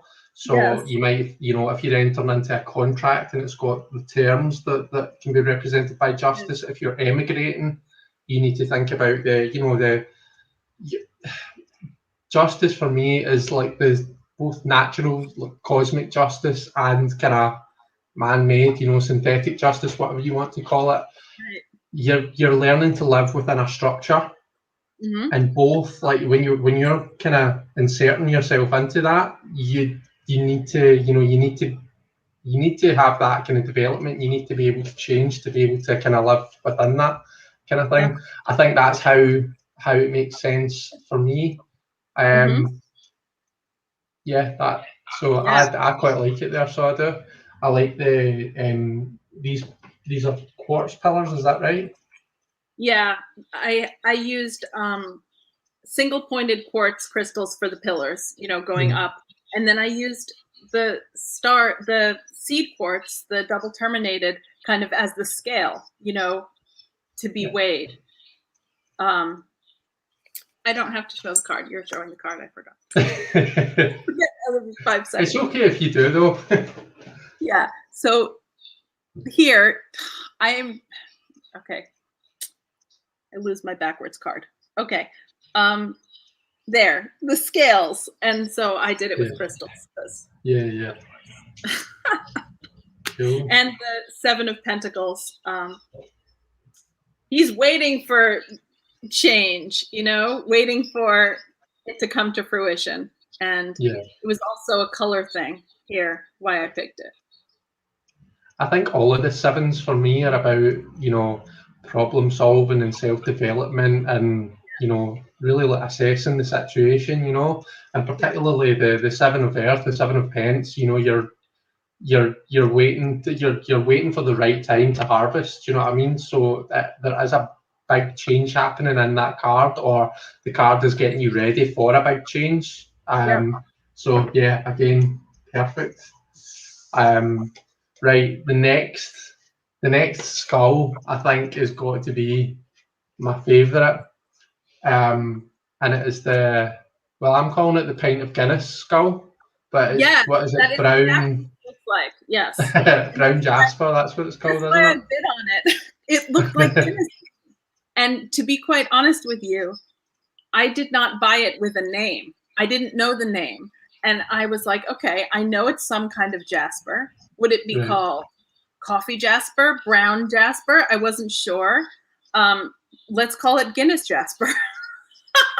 But it's so cool because this part is more like almost cement-like in feel. It's the matrix that it formed in. And then the jasper part is this wonderful stripe around here. And it was perfect for me for the death card just because of how beautiful it looked in shadow. And it went well with the black tourmalines that I put with it. And the King of Pentacles, for me, it was jasper. Dark jasper is definitely like a grounding, earth-based, you know, stone. So yeah, definitely. I loved him in both of those cards. And this like there's this little ridge here at the top of his head. Like it doesn't go up to being perfectly domed. I love this one. I love that one. I love how I don't know if this is intentional, you can tell us, but in both the Death card and the King of Pence, they both got armor on, underneath what appears to be like clothes. So I love that it's the same skull in both, because they both have the same look in the RWS, and they both have the same look in the skull. Interesting. So both the Death card and the King of Pence are armoured. You can kind of see it in the King of Pence's foot there. You can see he's got armour on. Yes, I see that. So yeah, I think it was really nice. And we talked earlier on when I was talking about the Queen of Pentacles. You know, he's very much focused on the, you know, the groundedness of the kind of green yarn, and we see like he's put the kind of the passions that don't have any start or any end. You know, just these whims. He's put them behind him, and he's focused on the things that keep him stable. So again, I love how the yarn just brings, a wee something extra into it. Yeah. Perfect. Yeah, I love that. I love that too. It wasn't enough without that. It needed the red foliage. Yeah. Okay, so this next one is the freaking coolest skull. Well, to me, I'm hoping I can impart what I can see in person, because you can't see it in the card. So it just looks, you know, white and sort of pearly in the cards. But this giant clamshell is, I'm going to hold it close to the camera and hope you can see it. It has awesome layers from how it formed. All right, let's see. Yes, you can see it. Do you see that? Yeah, the structure on it. Yeah, we can make it out. Yeah, I love it. And it feels so well. It is organic. You know, it was an animal part, and it's so stunningly beautiful. I really, it's translucent, and it feels just so great. Like, I don't know if you've felt shell beads, but it feels like that, and it's just such a nice feel that's different from minerals, I guess, because of its organic nature. I love it. Kind of soft and warm type feeling, that almost not quite porous, but has that kind of that soft feel to it. Porous, but it has, oh goodness, words are failing me. Feel a shell and you'll know what I mean. No, that's what I'm getting at, that kind of shell feel. And it's not quite white, it's ivory in color, and I just love what it, and so is the yarn, you know, in the Judgment card. It's also ivory, like natural colored, that had a little lanolin left over. But yeah, I guess I felt it represented the angel well in Judgment, and also the Temperance. Yeah, definitely. I've got it noted here that the giant clamshell, I can't remember what the proper name for it is, something gigas, but I've got it noted here that it's protection from evil spirits, which is quite apt for like the archangels, who are like the direct kind of warriors and messengers of, you know, God, if you believe in. Tridacna gigas is the name. So the tower is next. Okay. So I formed the tower out of two, and actually that one I showed you before was the bottom, not the top. And here's the other one. I'm going to grab the other one, and I'm going to show you what the tower. Okay. We're going to reconstruct the tower. We are. So this, okay, and I'm doing it backwards. Okay. This way, right? Is that yes? Yeah, I think that's right. Yeah. Behind instead of forward. Okay. So, no. Yeah, that way. Whoa! I just broke a piece off, but it was a piece of the bottom. Okay, so this is the tower. So it's pretty large, and this crystal is amazing. You can look into it and see internal crystals. Yeah. I don't know if it's coming through, but you can see like negative crystals. So cool. Yeah. That's crystals beautiful. that formed inside it. And that one's from Brazil, whereas this one, as I said, is from Jessieville, Arkansas. Yeah. I laugh every time I remember that. Okay. And the skulls and the tower are smoky quartz, yeah. Okay. Smoky quartz little guys that were falling.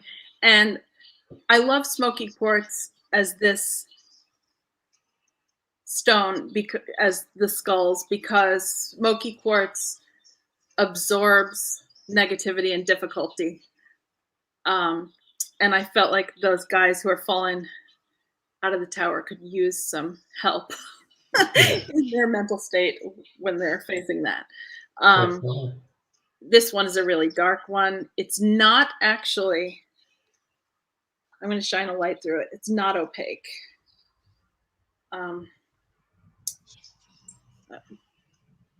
You can see through it. It's just dark. It's just dark, and then this one's lighter. Smoky quartz occurs in all different levels of brown and gray, but mostly brown. Also slightly, well, if it's slightly yellow, it's called citrine. But yeah, smoky is brown, or I also have this one. And this one's lighter. So I've got three colors here. And I also brought to show you just this. I'll pop some of the other cards where we see smoky quartz on the table here. And that dark one appears in the 10 of Wands and the 7 of Cups and the 5 of Cups, because he just, for me, totally reminded me of those characters. Like, you know, he needed to be those guys. And then in the 10 of Wands, he just needed help with his burden. So that's why I used him there. But I wanted to show you, this is just a smoky quartz natural crystal. All right, okay. You know, nothing's done to it. And that's how it forms naturally. That's nice. And we see it as well in the 4 of Swords here, and you know, having that stability is, you know, it makes sense for a 4. It's kind of perfect. Yeah, and also it's just kind of the way it's not totally clear. It feels like he's kind of sleepy, you know, like he's getting sleepy. It's more of a sleepy color, and and they just felt the same to me. Yeah. Okay, here we have the star next. Yeah. Okay. So I don't even know what Chinese painting stone is, really. I think it's a jasper. But there's really very little written about it. It has awesome dendrites in it. Like, yeah. And to me, it looked like the opposite of a starry night, and that's why I picked it. Yeah, it's like shifted reversed, isn't it? Yeah, that's how it struck me. And it also, it's a jasper, so it feels like the star card feels. It feels like, you know, relaxation and getting yourself, you know, taking a nice bath after something difficult. And it's just that healing, isn't it? It's that healing energy that we need after the, you know, the shitstorm that is the tower. Sorry for those of you that aren't used to me. I've got a mouth like a sailor, so a wee bad word might slip out every now and then. Yeah. But yeah, definitely, it's beautiful. It's feels like that. It felt like that to me. And then I did the, you know, the main star and the other stars with the yellow wool and the quartz. Yeah, hold that. If you hold that up, if you look closely, you can see I even tried to do something like the pattern that they're in. Yeah. Perfect. And the water, Yeah. land, did that. Yeah, I was just going to say, we see the water, we see the blue yarn representing the water has been dispersed amongst both the grounds and the source. So replenishing the source, but also Yeah, moisturising isn't the right word. Hydrating the earth, but also replenishing the source. The star card, I don't think this was really the intention, but it always makes me think of, how like companies that cut down trees, they plant trees in place of it. It's that kind of ethical yeah. source. That's what that aspect of the star card makes me think of, because it's like, you're watering the earth, you're using the water to hydrate the earth, but you're giving back to the source as well. You're kind of doing it balanced. I love that. Um, There is a company I support that it's a company that makes ukuleles in Hawaii. Kanilea is the company, and they plant a new koa tree for every ukulele they sell, which is neat. oh, that's cool. Yeah. Right. So We the moon. next have the moon card, and I've kept the moon card purposely on its own, guys, because, well, Jessie, you can tell us. This was what I just had on the table before I even had the idea to do a deck. It was just my kind of altar space. And I set this up just because it was beautiful. Not with the turtle. I added that for the card.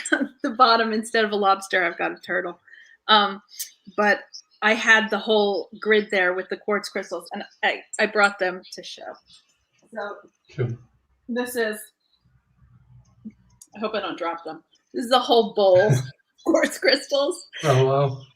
And yeah, and I used those in there. And also, are you ready?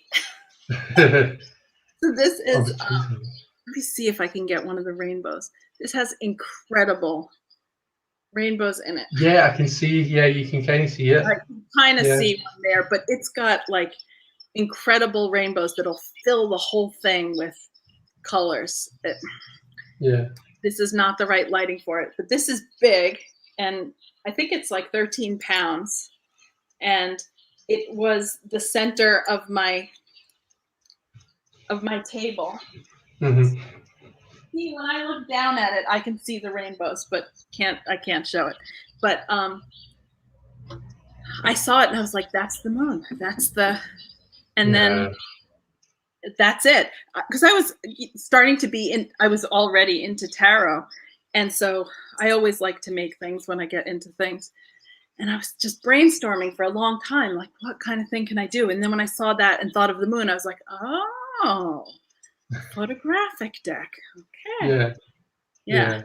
So that's perfect for the moon. Yeah. Because it's like, if you look through that, you're going to see something totally different, nothing like what it is on the other side, and the moon is that kind of, is that uncertainty, is that mystery, that kind of just that feeling of being in the twilight zone and not being able to perceive anything as it would normally be perceived, kind of thing.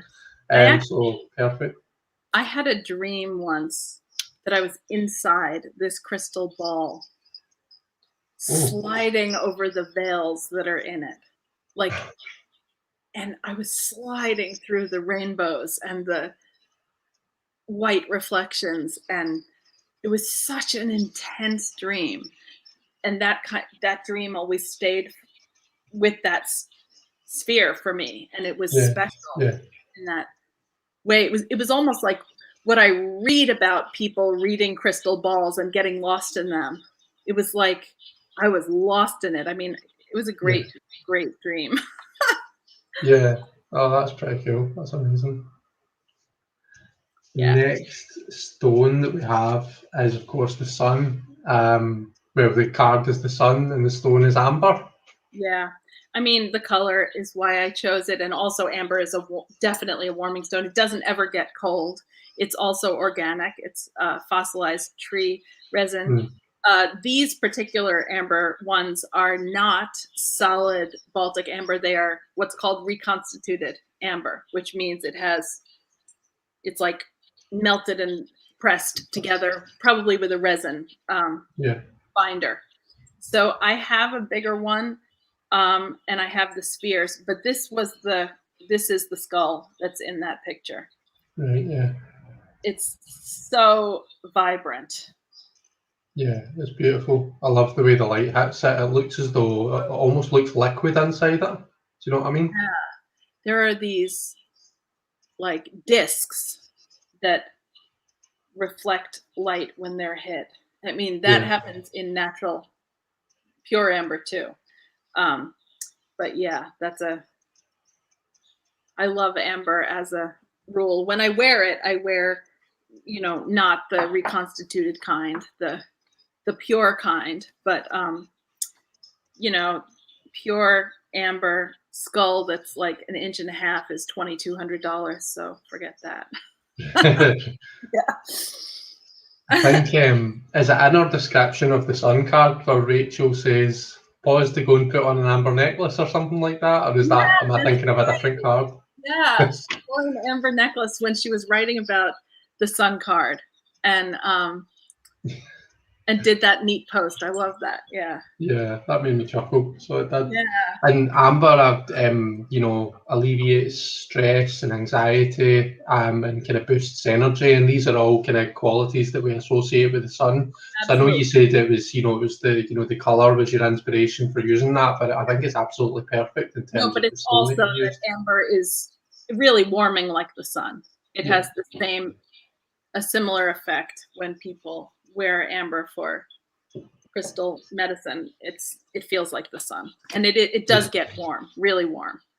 I do have a Baltic amber bead necklace that I wear at times, and I love it.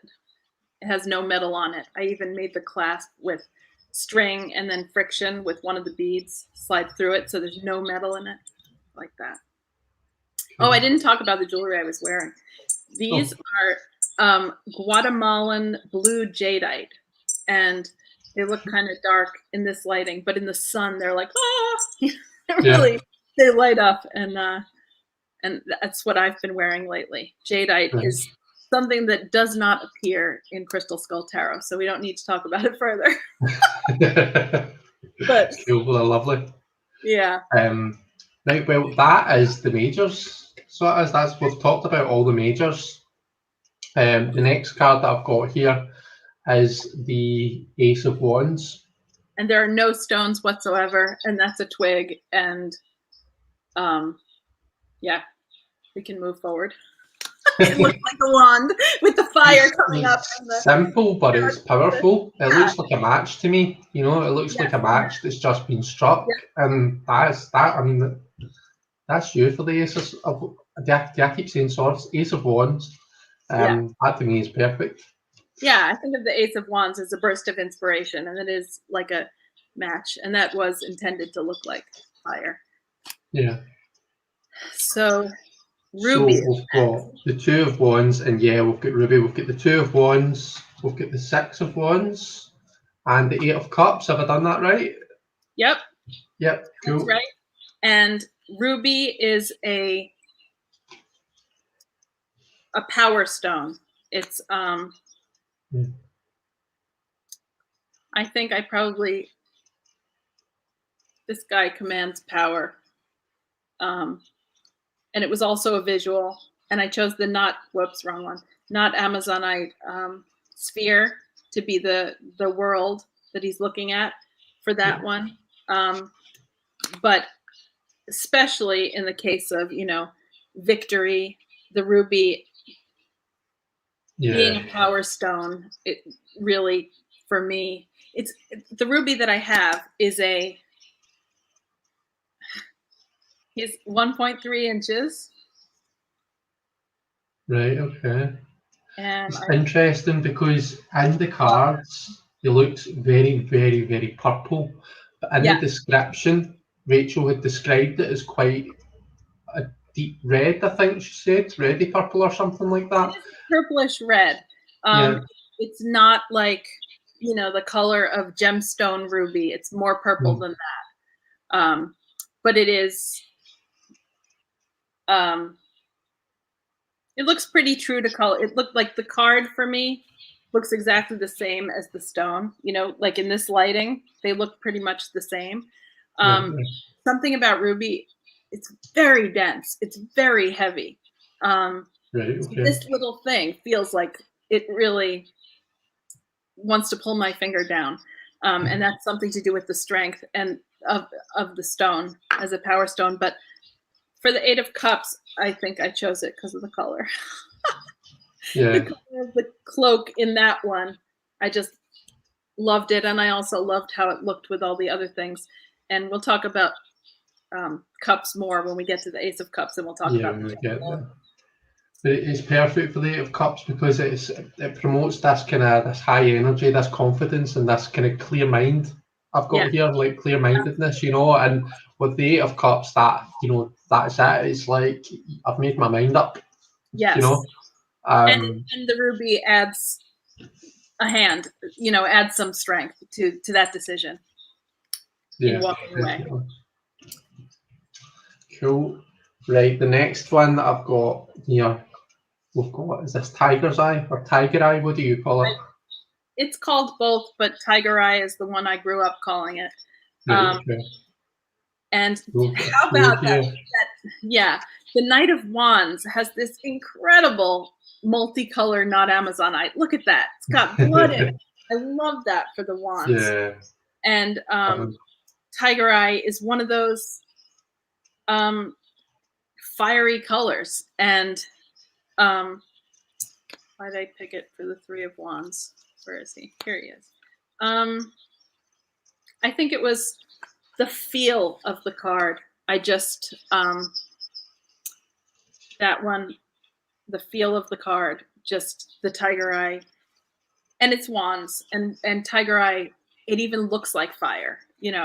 It's got that beautiful chatoyance in it. Chatoyancy. They mean the same thing.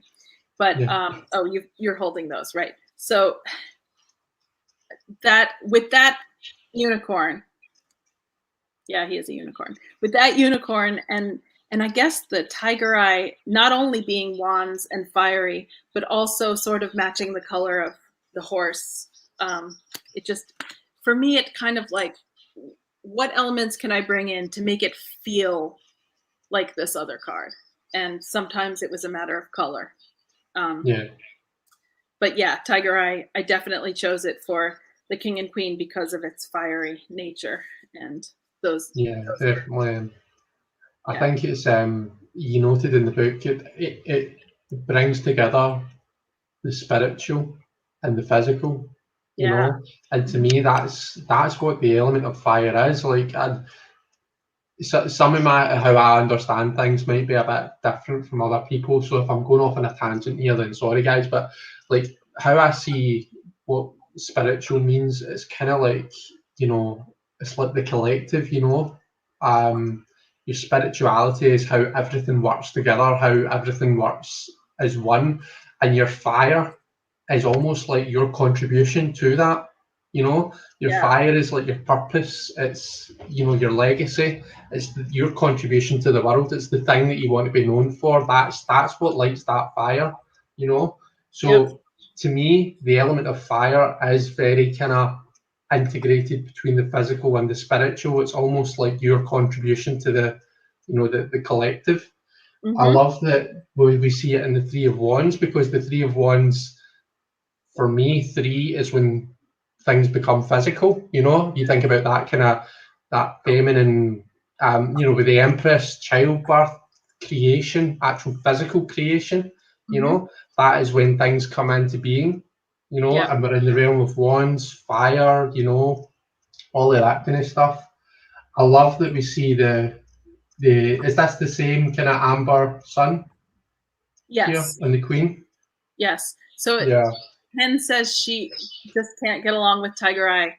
I loved it when I was a young child. My father loved it, but I don't love it as an adult. I don't Right. feel it.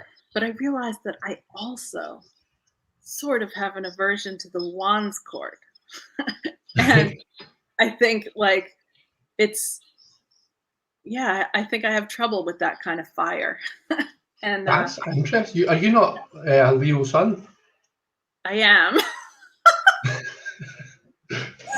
Doesn't make sense. Well, yeah, I was raised to be a wands queen, and I ended up a queen of pentacles instead. Right, okay. That's quite Yeah. amazing. But I love that we see the queen standing right next to the sun. And for me, I think of the queens as having that water element, and obviously the wands are the fire. So Right.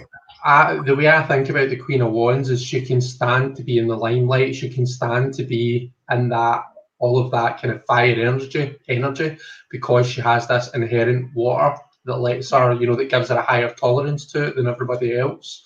And that's why for me, she's the celebrity of the tarot. She's the one who, when she walks into the room, all eyes turn to the Queen of Wands. When she opens her mouth to speak, everyone wants to know what she's got to say.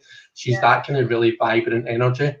And it's that really kind of really good balance of water and fire that that's how I see that works. Yeah. So yeah, no, I love it. It's amazing.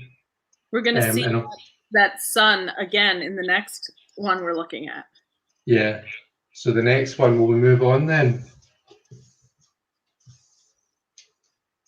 We've got the Four of Wands. Now you're going to have to help me out, I think, with the skulls, because I don't think I've noted them.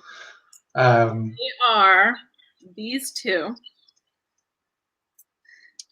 pink opal and chrysoprase. Right, okay. And chrysoprase, which is that what we're starting now? Anyway, chrysoprase is a delightful. We did it earlier with the Six of Swords and some other ones. It's a delightful, fresh, happy, bright, sweet, also calm stone. And the pink opal has actually a similar feeling for me to serpentine. It's not very cold, and being pink, it's got the self-care, self-love, mother energy, and they're kind of sweet and young and having a nice little wedding there.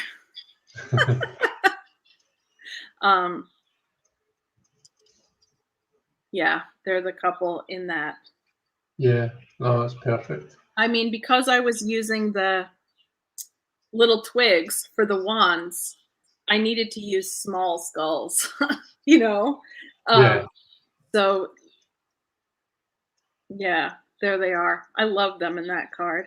And then we've got the sun. I love how, I told you the light was coming in from the window behind where it was staged, and look at how that orange comes through under the sphere. I mean, yeah, we see it reflected. Yeah, it's like the sun shining. Yeah. And to me, it feels like evening, before evening, but like sunset time, because there it is, just casting this beautiful warmth on them. Yeah, the Four of Wands always has that kind of we call it a wedding reception. See the party after a wedding. It always has that kind of feel to it. And so it's nice that we see this kind of evening light kind of feeling coming from the sun in the card. Yeah, I love that. Cool. Something that's funny that I didn't notice until I was preparing the images for printing. And this is funny, and I probably shouldn't say it, but I'm going to anyway. If you look at pretty much every skull, every sphere in every card, you can see the reflection of the window. Really? Yes. Oh yeah. Every single one. Do you know, I would never in a million years have noticed that unless you pointed it out. I think the first time I was like, oh, maybe I should clone that out. And then I realized it was on all of them. And I was like, oh, forget it. It's handmade. Okay, so the Five of Wands is next. I've got the 5 just on its own because there's quite a lot of the ones that get multiple skulls in them. Yep. I've just kind of I've set them on their own. So yep, I see. So the 5 of Wands has okay, I'm gonna grab them all. I just love how we see all these different, you know, they're all different, and you know that's what it's all of this kind of, you know, the 5 of Wands is all of this self-interest kind of clashing together. They're wow. They're having their rivalry. Yeah. This is all the ones. It's It's got I can't do backwards. Okay. It's got, I mean, I've shown them all already. Or anyway, the ruby one, the pink opal one that was in the 4, just because I needed 5 different ones that were this tiny. This is the Amazonite one with the broken nose, because Amazonite is so fragile. Like I don't even know if that happened to me. If it happened in shipping to me, because I don't think I would have bought one that was, but it's fine. And this is the chrysoprase that we've seen in the 6 of Swords and also in the 4 of Wands just now. And then this is the blue topaz. I love this. And we're going to talk about this as the Page of Cups also. But this is a very special, beautiful stone. So we will talk about that with the Page of Cups, I think. Okay. So amazing. And something else about this card, just to quickly throw it in there, we see this kind of just this string, this sparse amount of green yarn, and it's like, for me, the green is about stability, you know. It's like that kind of earthy kind of colour. It's the stability, and because of everything that's going on here, stability is in short supply. They need to turn their attention away and start kind of building a solid foundation, you know. So that's just a wee something extra that I saw in that that's really nice, I think. Oh, that's just turned down. What? Oh dear, my phone's turning itself off. Hang on. Let's just see what's going on there. I can see you. Can you can still see me, but my second camera has oh, it's moved. Yeah, it's turned off. Oh, okay. So I'm just going to remove it. I might just need to kind of show the cards. Yeah, that's fine. On this camera. Yep. I don't know why that's not charging. So next we have the 7 of Wands. Yep. And chrysoprase. And it was this guy. Chrysoprase is again like this young sprite who has the oomph to get through that 7 of Wands position. Yeah. So chrysoprase I've got here, it actually kind of an antidepressant. It kind of promotes like the kind of happy feelings, the joy, the optimism, which is exactly what we need to get ourselves through it. It's like it's the self-confidence. It's you've got the tools that you need, and you're in a good position. We'll quite often associate this as the high ground card, but it's quite often it's about having that self-belief and that confidence in yourself, I think. So yeah, no, it's perfect. And the next one that I've got is the 8. It's just the twigs. Yep. In the traditional position. Yeah. Out of interest, right? See, when you look at the 8 of Wands, do you put yourself, what position do you put yourself in? Because I always think I'm sitting on one of these wands, I'm moving forward at fast pace, whereas I think quite a lot of people see this as having all these 8 wands flying at them. Do you know what I mean? They put themselves over here. Yeah, I do that too. I think of it as they're flying toward me, but I don't think of the card that way. I think of the card as something has been set in motion and cannot be stopped. Yeah. How I see that card. The 9 of Wands. Yeah. It's this. Where is he? Here he is.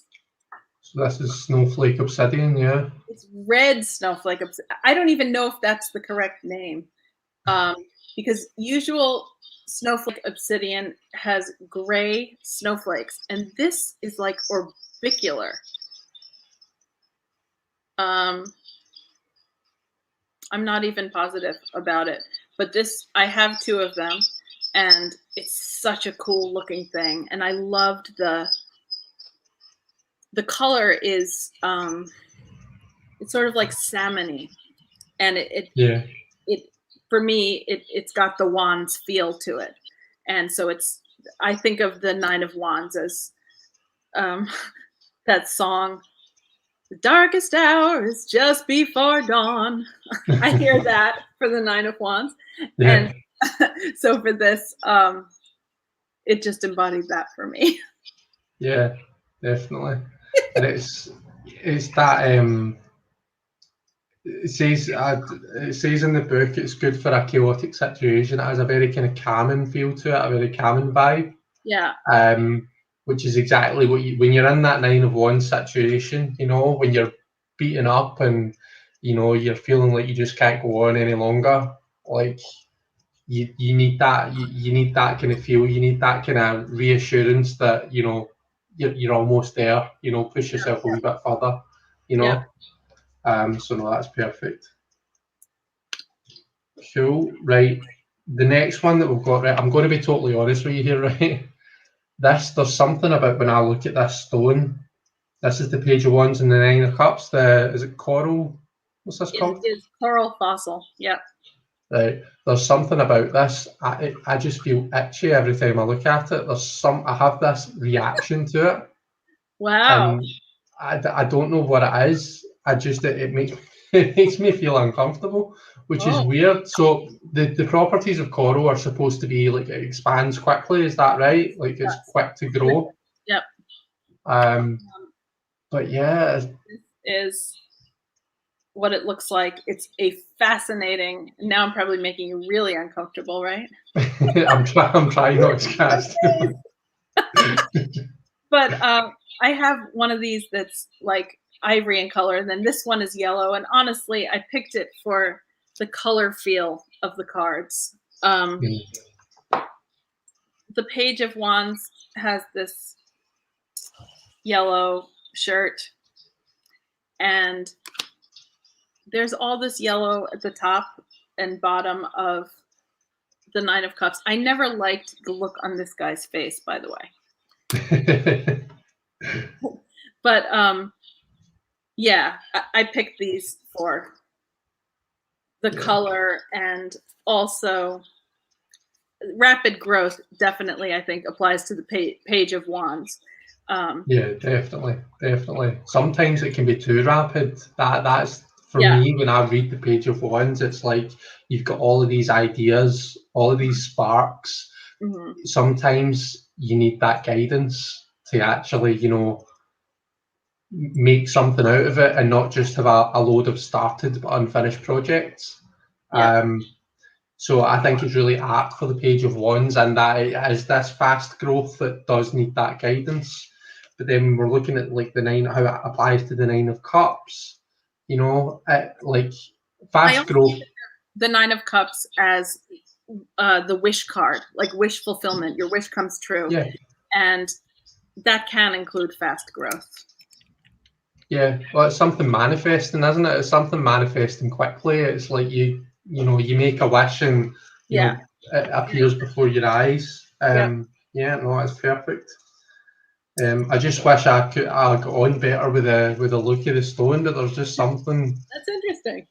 Yeah, it's weird, isn't it? It certainly happens. I mean, there are stones that people love that I just really don't like. It happens, and it must mean that you do not need the energy present in that stone.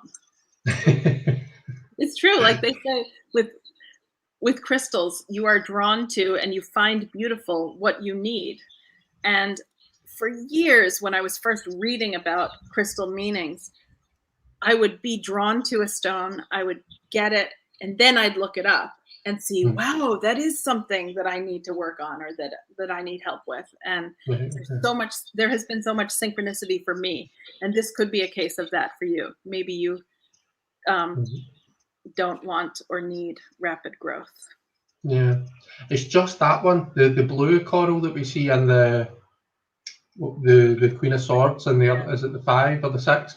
That one of them looks lovely, but it's just that one. There's something to do with it. But there you go. That's okay. The next card that I've got here is the Ace of Swords. Yep. And quartz crystal is a perfect sword. You know, I ended up using them for all the swords. It is even shaped like a sword. And in this case, it can help us cut with words. It can help us cut to the point of anything we're trying to accomplish. Yeah. Another thing that's quite nice about, you know, the quartz crystals that are used is you've got to pay attention to actually see them. Do you know what I mean? They're not, well, in some of the cards, they're not immediately like the 3. obvious. But that's perfect for the, you know, the suit of the mind. Yes. Like, how quickly can your mind run away with itself without you even realise, you know? Yeah. Without even realising. So yeah, no, it's a stunning choice, so it is. The next we have is the 3 of Swords. Yeah. And what I did here was use 2 crystals for each sword. So you can see like where it would be going through. Yeah. There's one on the top and then one on the bottom, and for that. And I made the heart out of, there's a lava stone skull in the middle, and I actually did not bring him over. He's across the room. And then all these labradorite hearts that flash differently. And for me, it totally reminds me of the heart, you know, the concept of the heart, how it flashes differently at different times, and you show certain people in certain conditions and not everything else. And I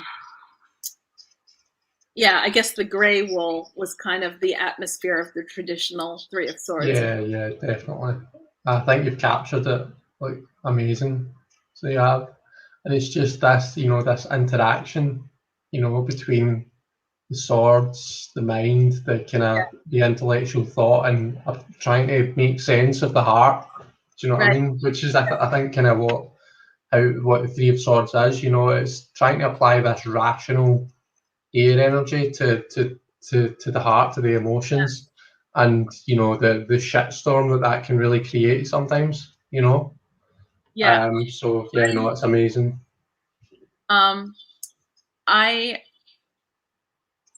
I got a lot of the keyword meanings that have stuck with me from the Brady Tarot, and Rachel actually also wrote the book for that, and I loved the book so much. That was one of the few tarot, you know, books that came with a deck that I read cover to cover, you know, and devoured.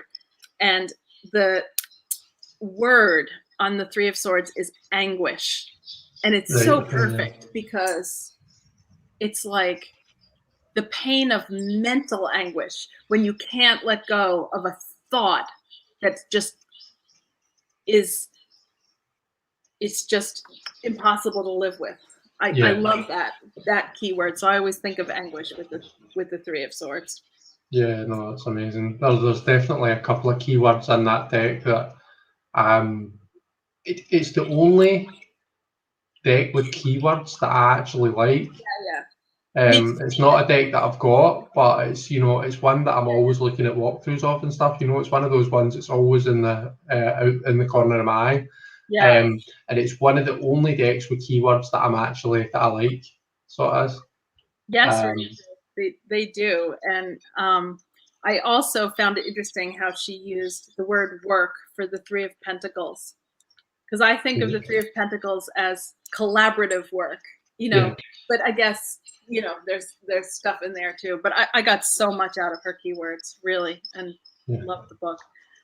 So the next one we have is the 5 of Swords, and the Queen of Swords as well. I've got them both together. Is that right? So that's this one. Yeah. It is also coral fossil, but it's got a bit of a different structure. It doesn't Okay. have those, specific tubes. Mhm. It is porous. The blue color is natural.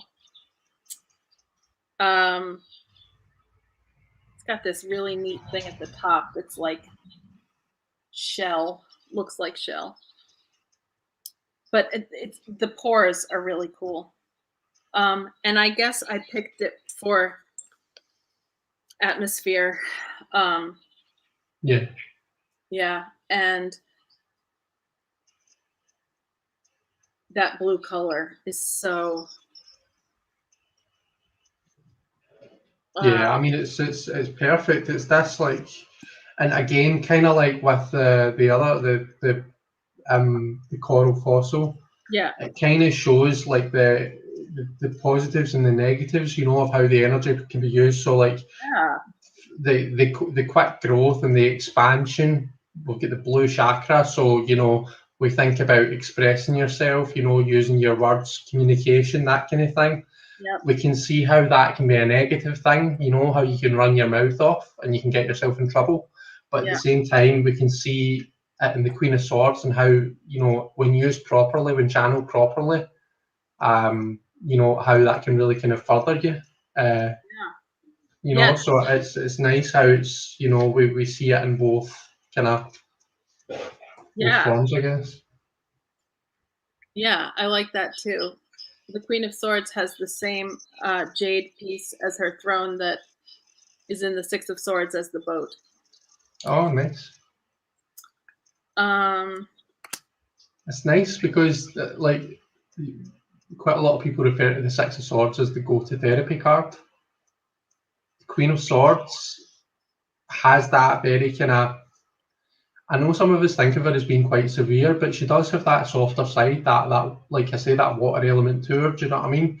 She's not really, for me, she's not one to stand for bullshit. yeah, But like, I can think of it as like I can be kind of Queen of Swords sometimes, like with my family, and like my daughter will come to me with something that happened that is some kind of injustice, and I just am livid, and I'm like, here's yeah, what you're gonna do, and gotta cut that right off, and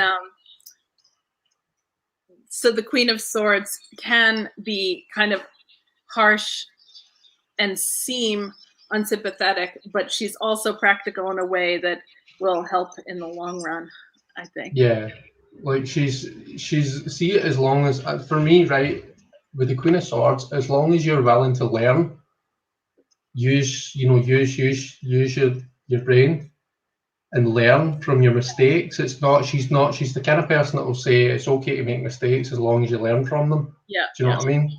Hmm. So for me, she would be perfect as a therapist, and that's kind of what the link I was making, because you've got the kind of the same stone as her throne as is the kind of boat and the go therapy card, which is Interesting. nice.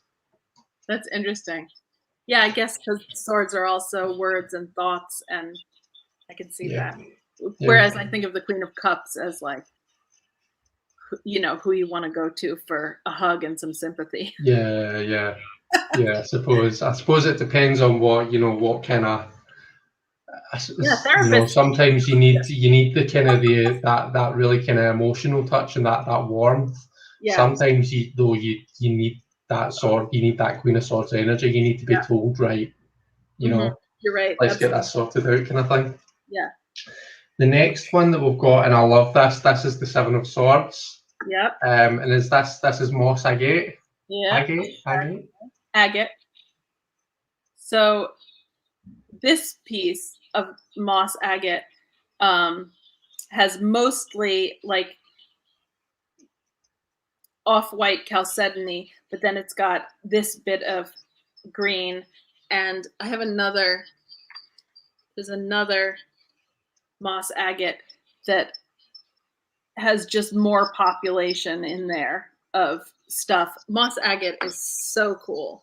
And it's really like, it's almost like it's got the plant in it, Yeah, it's already showing the generating of growth.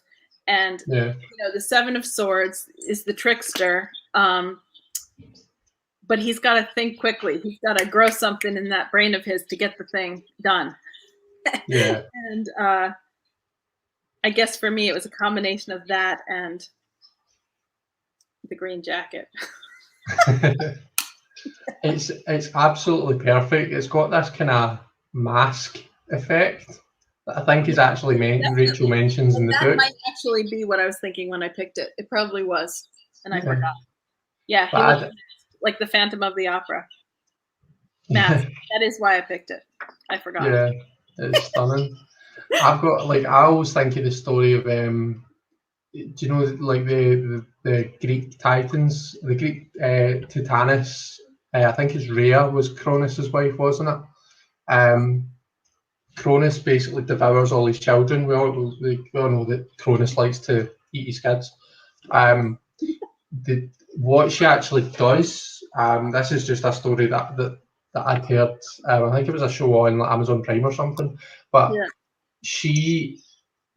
how she saves Zeus is she feeds Cronus a stone, but she kind of swaddles it in the kind of baby's blankets and stuff. So when it's when she's ordered to bring Zeus to Cronus to be eaten, she wraps up this stone, and Cronus eats the stone instead.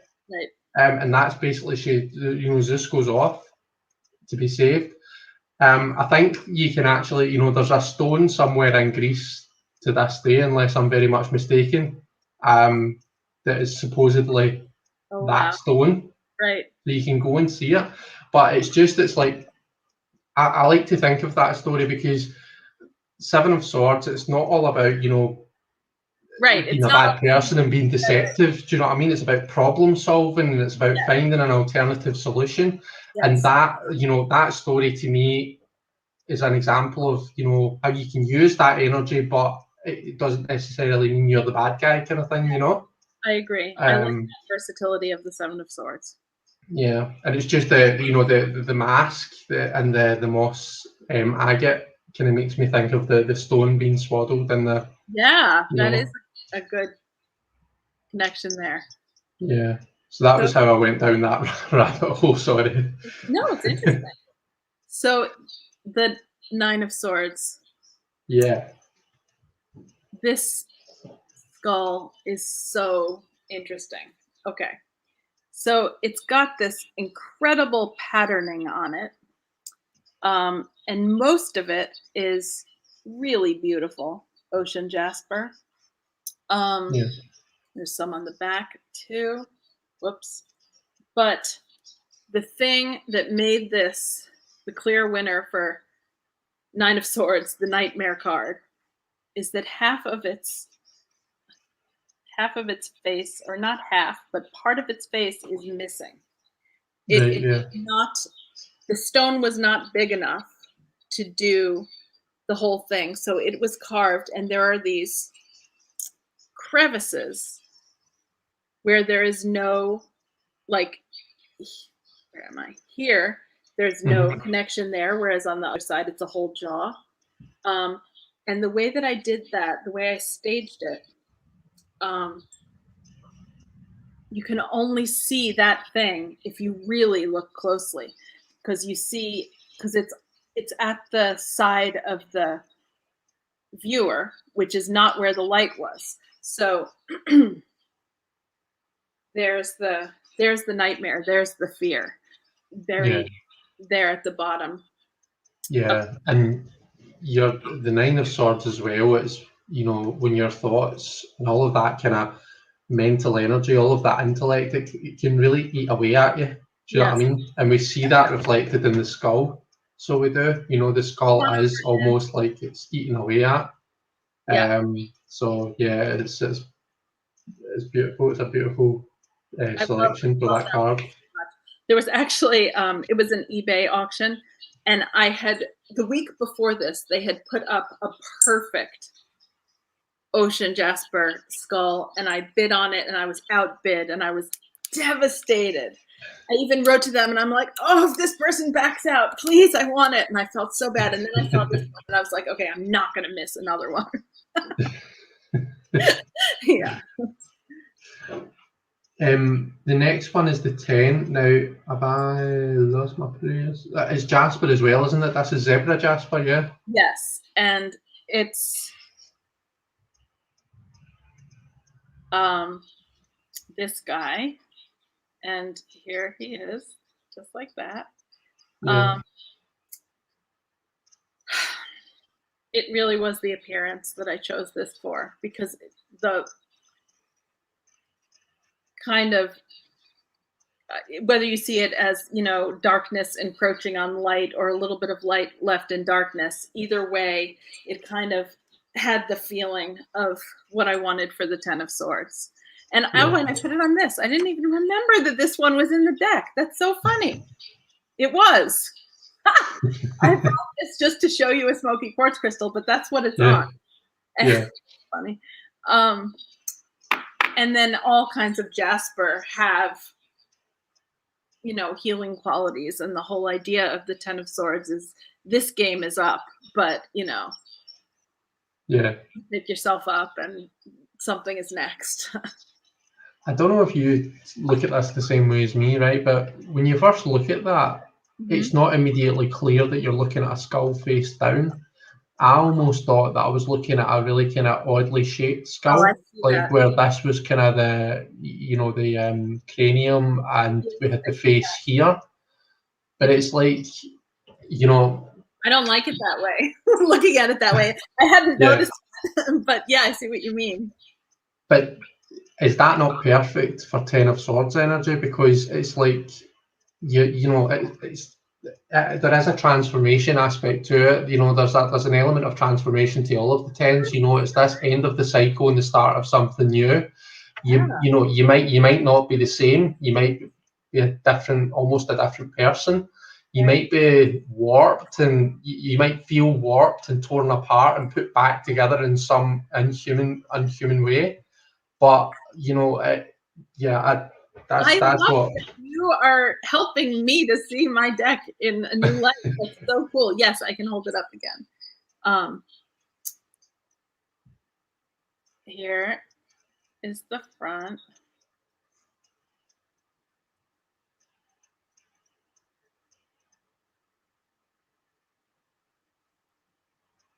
Yeah. It's stunning, so it is. It's lovely.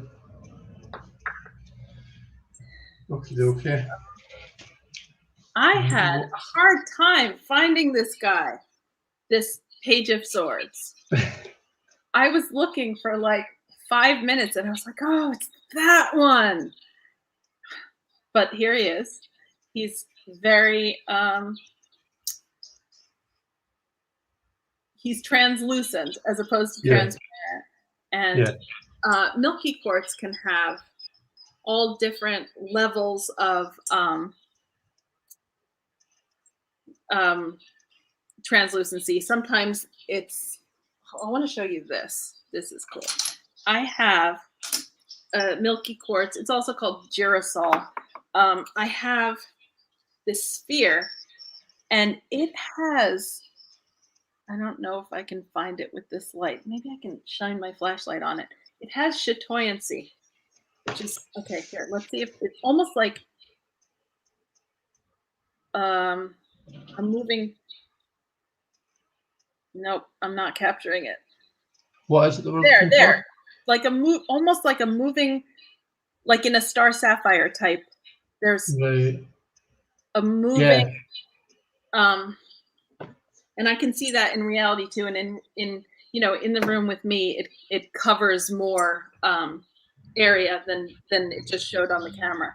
But girasol or milky quartz is such a warm, soothing stone for healing. But for the Page of Swords, I liked the brain activity, like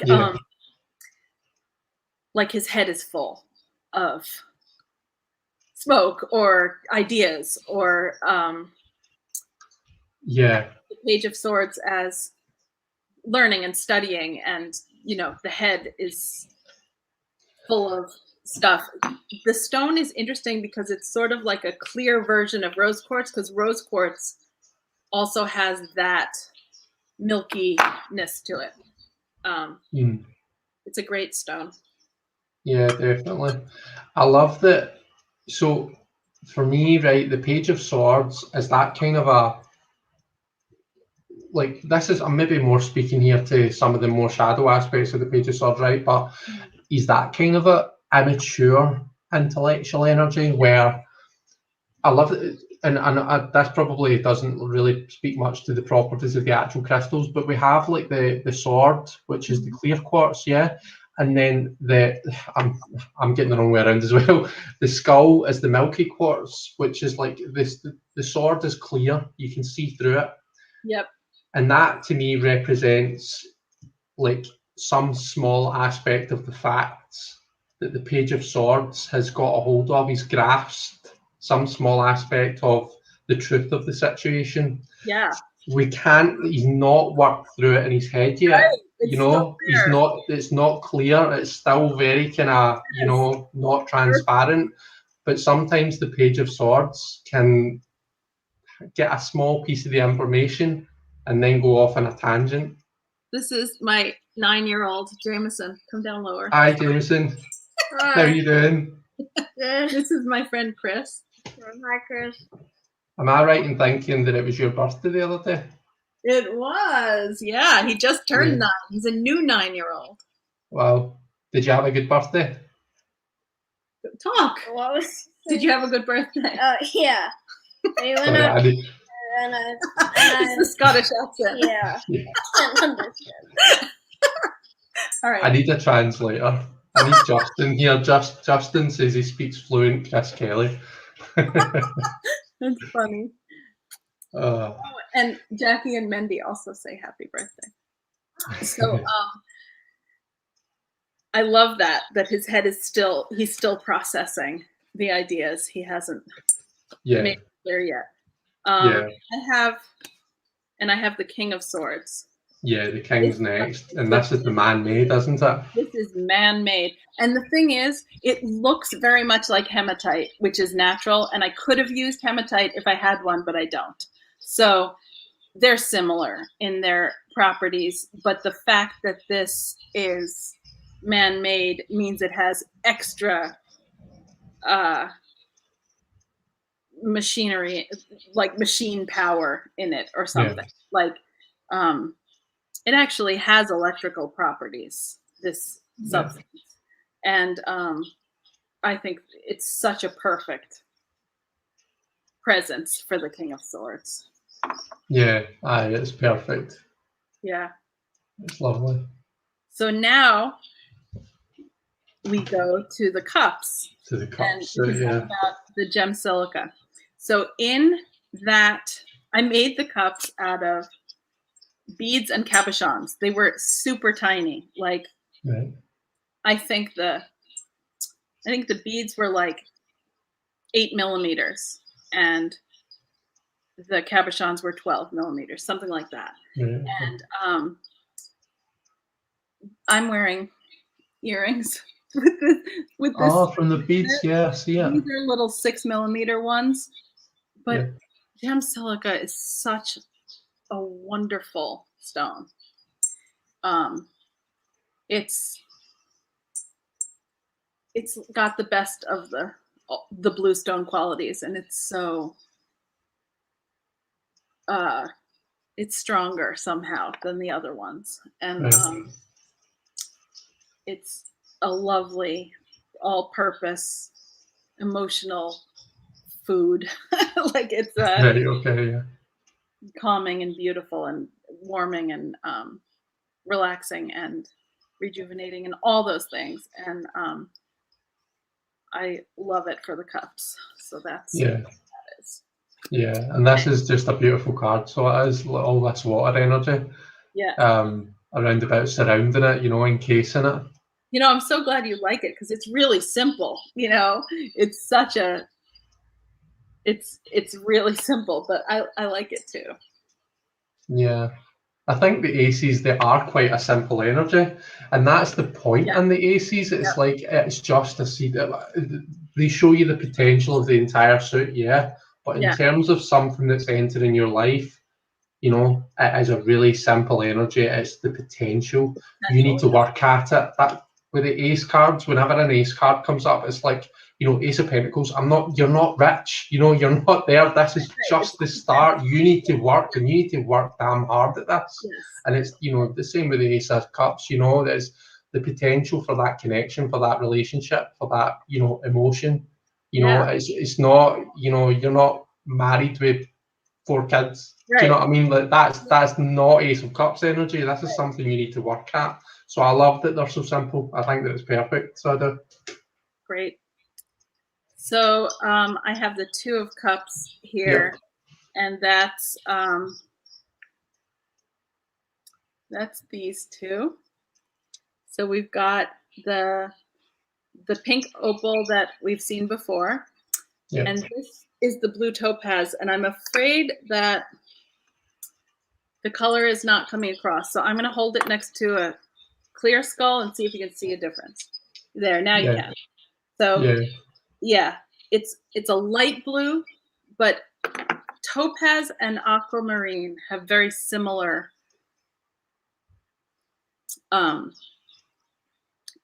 feel to them, and they are they called it I think it was called the Mariner's Stone or the Mermaid Stone or something, but it really does pertain to the feeling of, similar to how Azumar feels when it's blue and vibrant. Like here's one, this one is, you know, not Amazonite. I mean, we're not allowed to use the Azumar because I didn't buy it from them.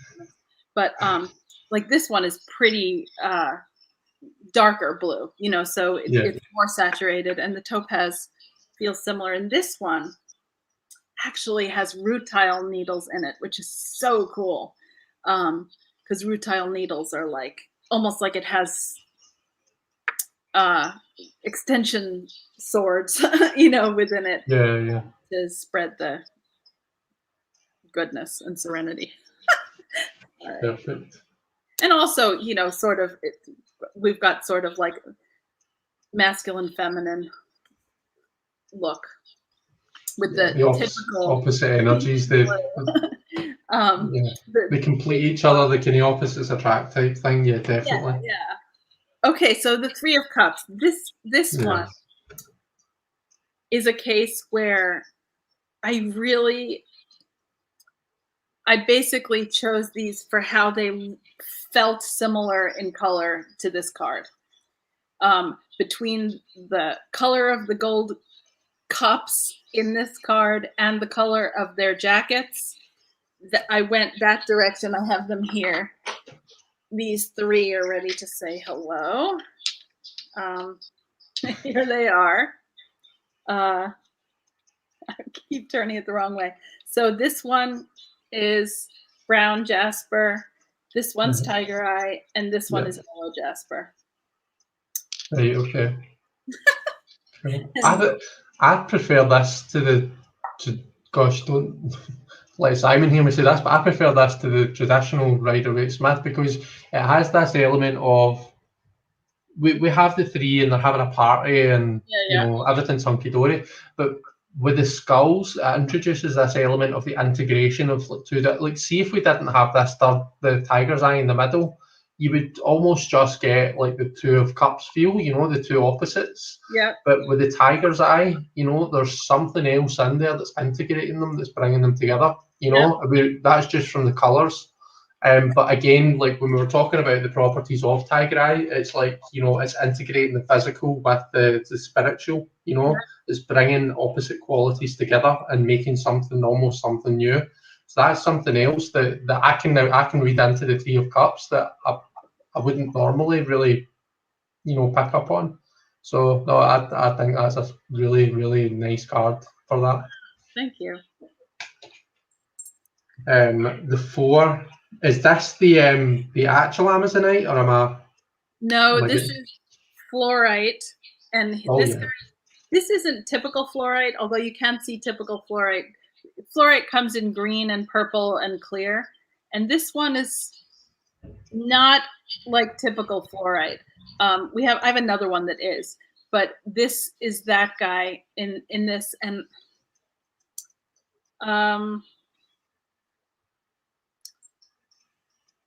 I honestly do not remember why I picked that one, but this was the card I was consulting, and I did mimic the scene, obviously, in the Four of Cups, and fluorite is a lovely, gentle stone, and maybe the idea was that it would help this person to feel a desire to appreciate life again, to engage again.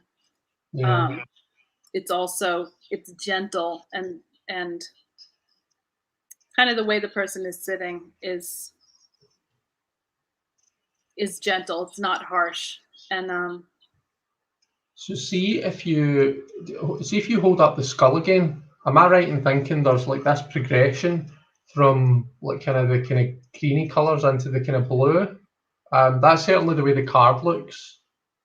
And there's like a bit of a progression of colour. Bluish greenish, but it's pretty light. Yeah. And yeah, you can't really see that part in the way it was photographed, but yeah. I wonder if I could ever get good at like doing the back. I know I'm the same. I'm doing the opposite. I do these lives every week, and I can still never quite get it right. I think like because we've got this kind of green yarn, which is like a tree behind them, and it almost gives the skull to me. It gives it almost like a kind of progression. This kind of this integration of the blues and the greens, and blue and green, like we've got the blue is like the cups, the emotional energy, and the green is the earth. It's the stabilizing energy. And Four of Cups, it's at its core, it's about stabilizing your emotions. The four is the stability, and the cups is the emotions. So it's about gaining that emotional stability. Now, how you balance it, sometimes you can become too stable. Water is a liquid, it's not supposed to be stable, and that's how it turns to ice, and how things can get frosty and you can get turned off to things, which is what we often see in the Four of Cups. It's this kind of not reacting to stimulus, and that's, to me, that's where the balance between the green and the blue gets too far towards the green. So I think it works. I think it works perfectly. When you think about it as that kind of integration of the two energies. Yeah, I like that, Chris. So yeah, and we've got this. Did you mention the crystal? It's the quartz. It's a quartz crystal, yeah. And for me, I just used that because it looks like the hand reaching in, and it was something I could pick up on. Yeah. And it was extended toward that skull, that guy. So the Six of Cups, I love this one. If you put that close, I use these Oregon beach agate pebbles in the cups to look like the old flowers in the RWS cups. I love those little pebbles. I loved placing those. I got like a bottle of Oregon agate pebbles from somebody who picked them up on the beach, and I love that choice. So this was like older sister, younger brother type. I'm holding them backwards, of course. So older sister, younger brother type with the topaz and rose quartz in this one. And the rose quartz one is slightly bigger. So I guess they're two sisters in the original, but I chose what I chose. I'm never quite sure what we're looking at. I will admit, like, it's just totally ridiculously traditional pink and blue, girl and boy in baby clothes. Like, I apologize. but yeah, that's how I thought of that. I think like it works though when you think about like kind of the properties of the stone, when you think about the properties of the color, just linking to the chakras and stuff like Yeah. that. Like it does, it works Yeah. out beautifully, you know. I mean, and I guess it came from somewhere, you know, those color associations. Yeah. And we're kind of surrounded by this kind of golden wool, this kind of golden energy. Feeling in the, there's a lot of golden in the RWS image. Yeah. Right, look at this stunning 10 of cups. 10 next, Jeff. Yeah, I love that one too. That's one of my favorites. Yeah. So I did the rainbow of yarn, and I love how that is. Yeah. And then the 10 cups. And which guys do we have in here? The little rose quartz one, which looks like milky quartz in this picture. You can hardly see it. It's that one right there, the tiny one. That is the same rose quartz skull that is on the manganese calcite heart in the Empress card. Right, okay. I've got that one here. And here you can see it right there. Oh, yeah. Yeah, it's the same one. And then I've got the true Amazonite one with the broken nose. He's looking at the rose quartz one. Yeah. And then I've got the pink opal and the blue topaz. And I put them like kind of in the position that I saw in this one. I just picked one to represent each one. Yeah. And that's perfect. My rainbow. I just love the burst of color. I love that rainbow so much. Yeah. The wool is over on the opposite side of the wall. It's like over across. I'm looking at it. Okay, so the Page of Cups. We've already talked about this little topaz guy, but that's him. And I love this one. Yeah, it's lovely. I love how in the cards it brings out the blue. Yes. Yeah.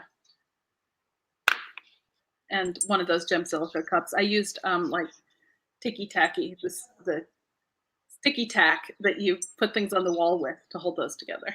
The cups. Oh right, okay. I was going to ask like how you did that. I wasn't sure if you just had all these wee things balancing together precariously. No, if anybody dared walk too heavily around about you, you get a slap in the face. Donna, I dyed some of them, but most of them were dyed by my friend Maisha Somers Jones. She was a really incredible color sorceress, and she and her children died in a fire a couple of years ago. I have a lot of fiber that I got from her. She did incredible rainbows, really rich colors, and I love the fiber that I got from her. And I spun all of it.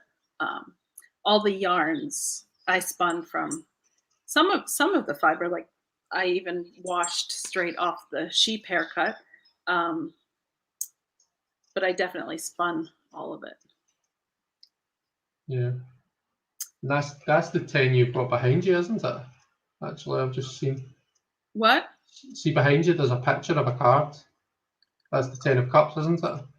I have other side. Moon card there, the High Priestess here, the Hierophant here, and the Chariot there. And then down below the Chariot is the 10 of Cups. They are printed. Yeah. Like, I forget what size, but I did that and put them there when Simon interviewed me, and I just never took them down. They've been there. It's like over a year now. Yeah. So we're in March. So my deck was on Kickstarter a year ago now. Oh, and wow. Anyway, my heart goes out to people who are doing Kickstarter. It's stressful. It's really like I still haven't recovered from the Kickstarter process. Yeah. But I mean, it's a great thing, but I like supporting others now. Yeah. Yeah, it's not something I've done a lot of, Kickstarter. It's something that I'm kind of dipping my toe into, and I'm trying not to do that thing where you just get Support addicted. everything you see. yeah. I'm trying to kind of keep some element of control over myself, hold myself back, but we'll see how that goes. For me, the things that make the decision are one. The first is like, do I like the art? Do I like the concept? But then, how far along are they? Is the art done, or is this like, if you give me money, then I'll make a deck? Because I don't support things like that usually. Yeah, I love Kickstarter as a backer, but it was stressful as a creator. Right, we're on to the final suit, the Pentacles. So we've got the Ace of Pentacles here. Yeah. So what's funny about this is I have these because I make jewelry out of them. In fact, this very one is made out of that type of coin right there. It has that image on the back. That's cool. I sanded off the other side, but not that side. So yeah, I used coins because it was kind of a no-brainer because I have them. Yeah. I actually considered before I considered hand making pentacles to use, like silver pentacles, and then I decided against it. So I used the Morgan silver dollar, and then I used miniature Morgan silver dollar medallions. Yeah, it's nice though. It's just that, you know, it feels consistent with the rest of the deck. It feels really nice, so it does. Yeah, with the, you know, the physical colors rather than the emotional colors. You know, it's got the green, and I put the little cloud in there too. Like the cloud that's coming in there is the cloud of off-white. Oh yeah, the white yarn. Yeah, that one. Yeah. Yeah. Cool. The two of Pentacles, yellow jasper. Yeah, we've seen the yellow jasper a few times. It was in the Wheel of Fortune. It was in the Three of Cups. Might have been in the World card. Yeah, there's that guy. So remind me what the properties of yellow jasper are. Like, what kind of stones? All of the jaspers are rejuvenating, warm, almost like the way you feel after beef stew. Like right. It's like a hearty meal, but it's not food. And yellow adds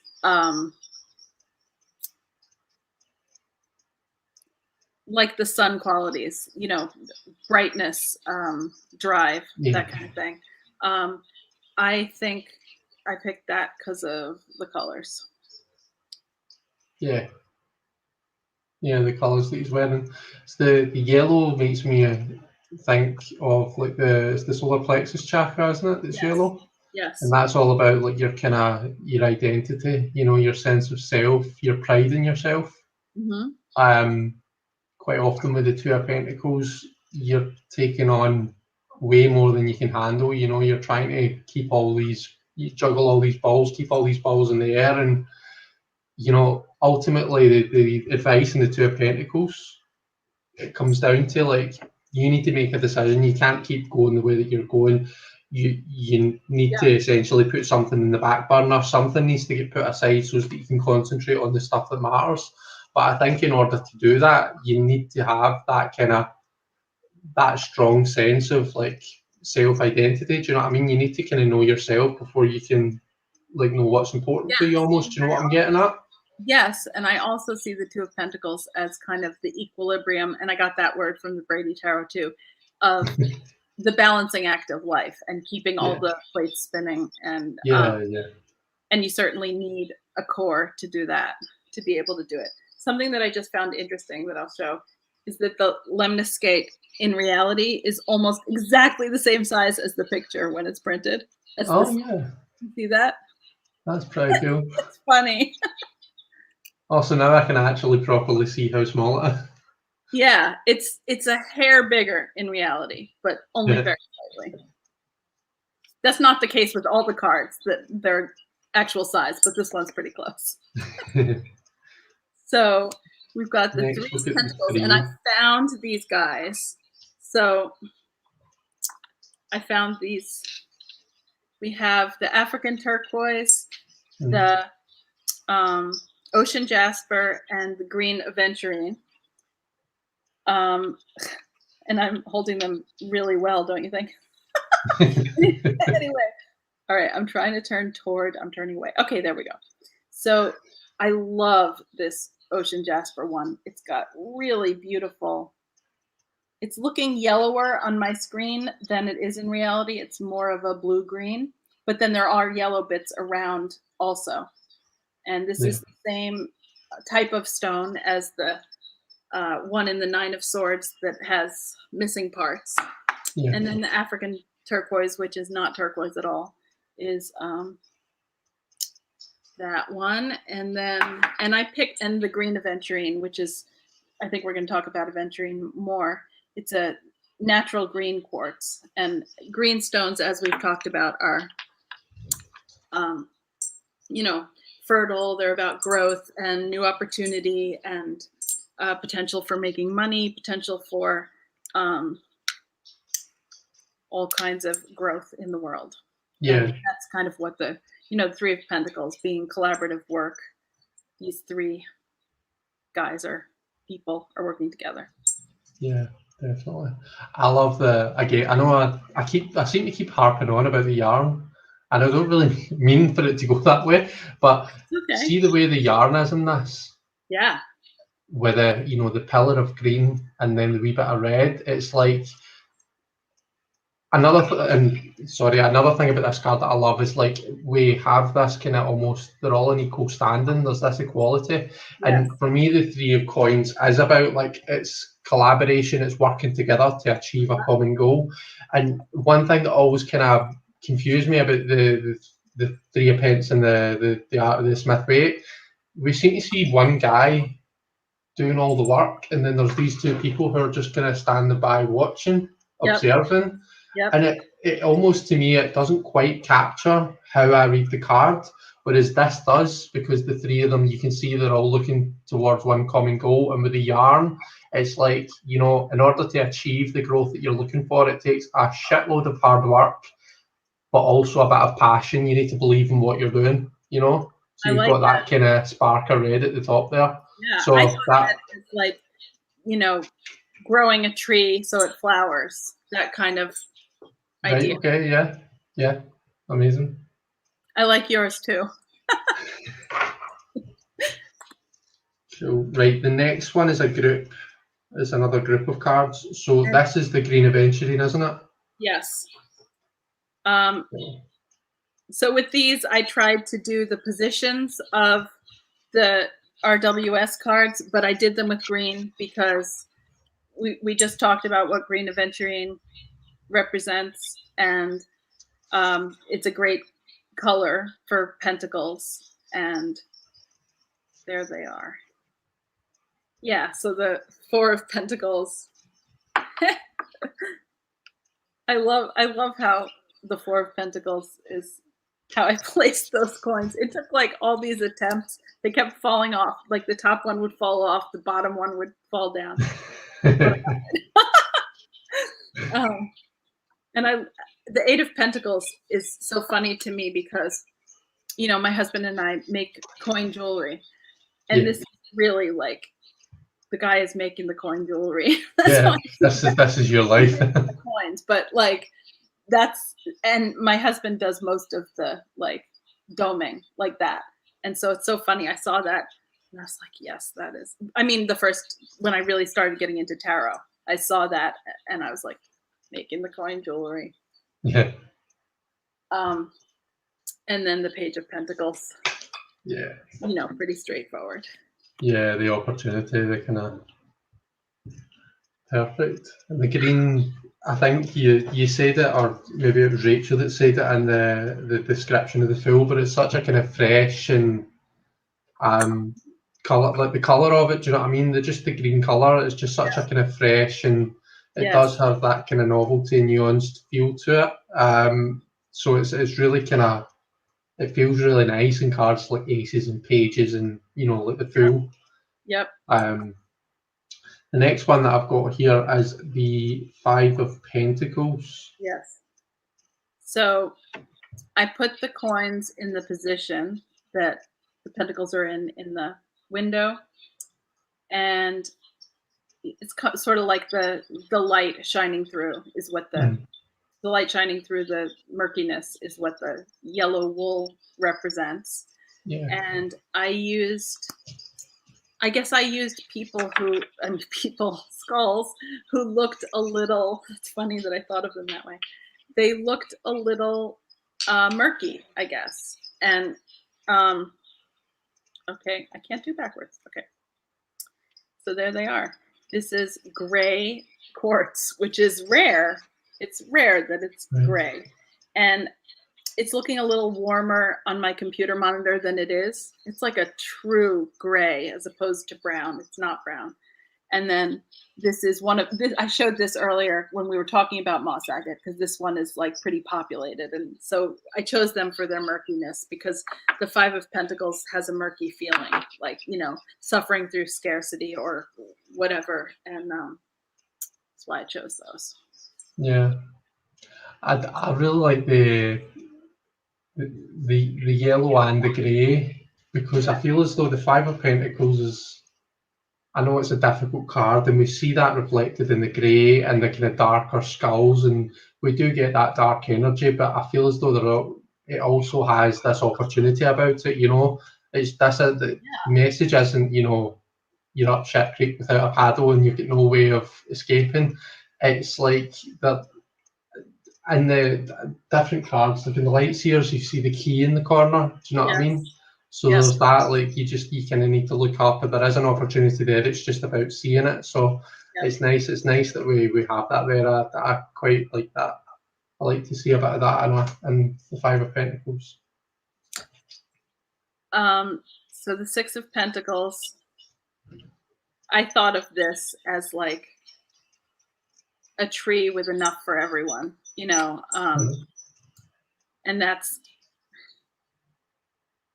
a chrysoprase, the little guy that I've shown a few times, and the real Amazonite one with the broken nose. Just kind of, there's enough for everyone. That's how I think of that one. Perfect. Okay. Now, I have a regret on the Ten of Pentacles. Right. If I were doing this now, I would have the unicorns upright and not napping. I don't know why I did it that way. The typical one, like, I don't know why I thought of it with them resting, but I did. I must not have been looking at the card, because I just think of the Ten of Pentacles as family, legacy, wealth, or enough money, stable, secure kind of thing. And I'm not sure why I had them resting. I wish they were standing up. But there you have it. I thought they were both looking towards the White Skull. I saw the White Skull as being like I always forget his name. Is it Odysseus? Whatever Rachel writes about it in 78 Degrees of Wisdom. She sees the kind of old man looking person as like kind of the beggar who comes back, and it's only his dogs that recognise him. Yes. I always forget the name of the person, but that's what I thought was happening there. The two unicorns are looking towards the White Skull, whereas the blue and the pink, is it rose quartz? And yes, it's rose quartz, and then not Amazonite, and then right. It's this one. Yeah. And I may have identified him as white jade, but he's actually white jasper. Right. Okay. This one is white jasper, and jasper has all those it's a bit different from the jade, but I do love the family feeling and all the pentacles around and the greenery of their property. And in my mind, the dogs or the unicorns were just so secure that they were resting. That was how I thought of that when I staged it. Yeah. I think it works. I think it's stunning. I really like it. I like that these two are looking out. Yeah. You know, they're not looking at where they've come from. Mm-hmm. They're looking onwards, which can be both. You know, you can pick up positives from that and negatives. You know, you can look and say, right, okay, well, you know, they're looking ahead. It's a 10. They're looking at the changes that lie before them, but at the same time, are they, you know, is it the only, you know, the only ones paying attention to the old man are the dogs? You know. Are they showing him the respect that he deserves? Says it was Odysseus. Yeah, I saw that. Thank you. And that's funny, Zoe. You can see those unicorns upright in the revised edition of the Crystal Skull Tarot. Yeah, I don't have any plans. We're just going to have to let them rest. Or look at the Odysseus character. So we're at the last one, which is... We are. Left is the Knight of Pentacles. So Knight of Pence. So we're coming to a nice, slow, steady ending with the Knight of Pentacles here. And I love this. This one is typical fluorite color. I mean, fluorite also occurs a lot in purple or in purple and green, but this green, it's showing up yellower on my screen now than it is in reality. This is like a beautiful, almost Colombian emerald color, which is like light blue-green. And fluorite is a very soft stone. It it dissolves, I think, if you put it in water, but and it will break if you look at it funny. But it's like, but oh, I love it. It's also this very sweet. The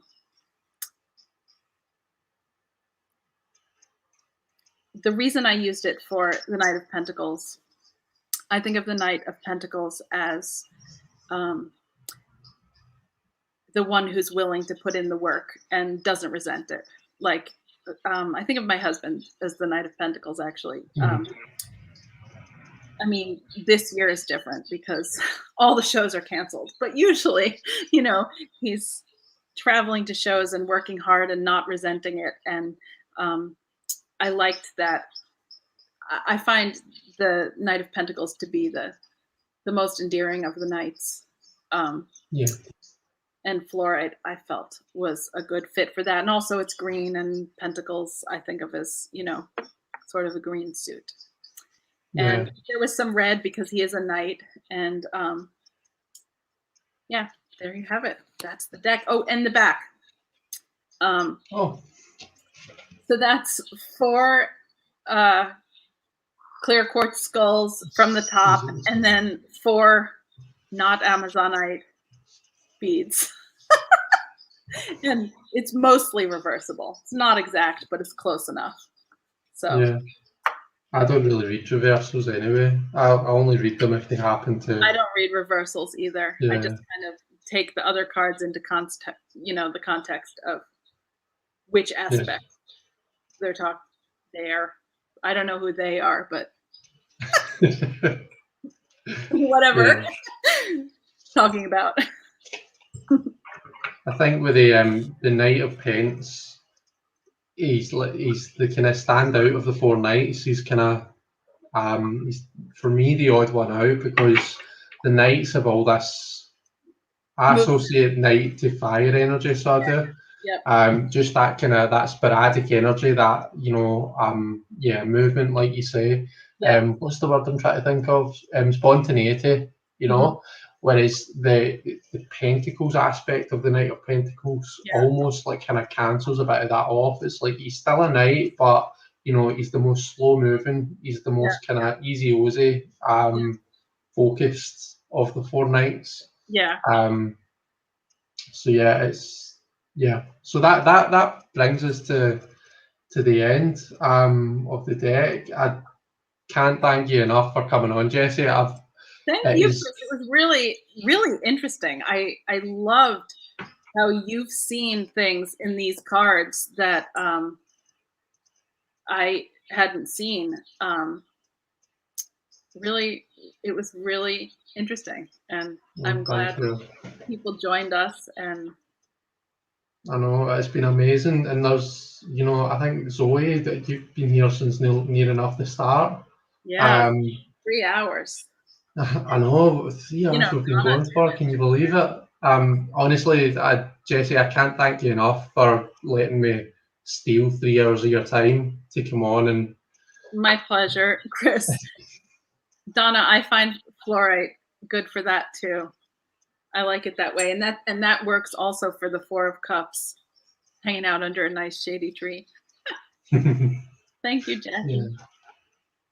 Okay, and everyone in the chat, thank you so much for being here. It was an honour to have people like Rachel and Zoe. Thank you very much for popping in. Thank you. And everyone else who, if this is your first time here, obviously welcome, but thank you so much for being here. It's been an honour. So that's it. Unless there's anything else that you wanted to say to our lovely guests, Jessie. Oh, I really enjoyed it, and it was really fun exploring the deck with people watching. It made me think on my toes, and that was good. Yeah, brilliant.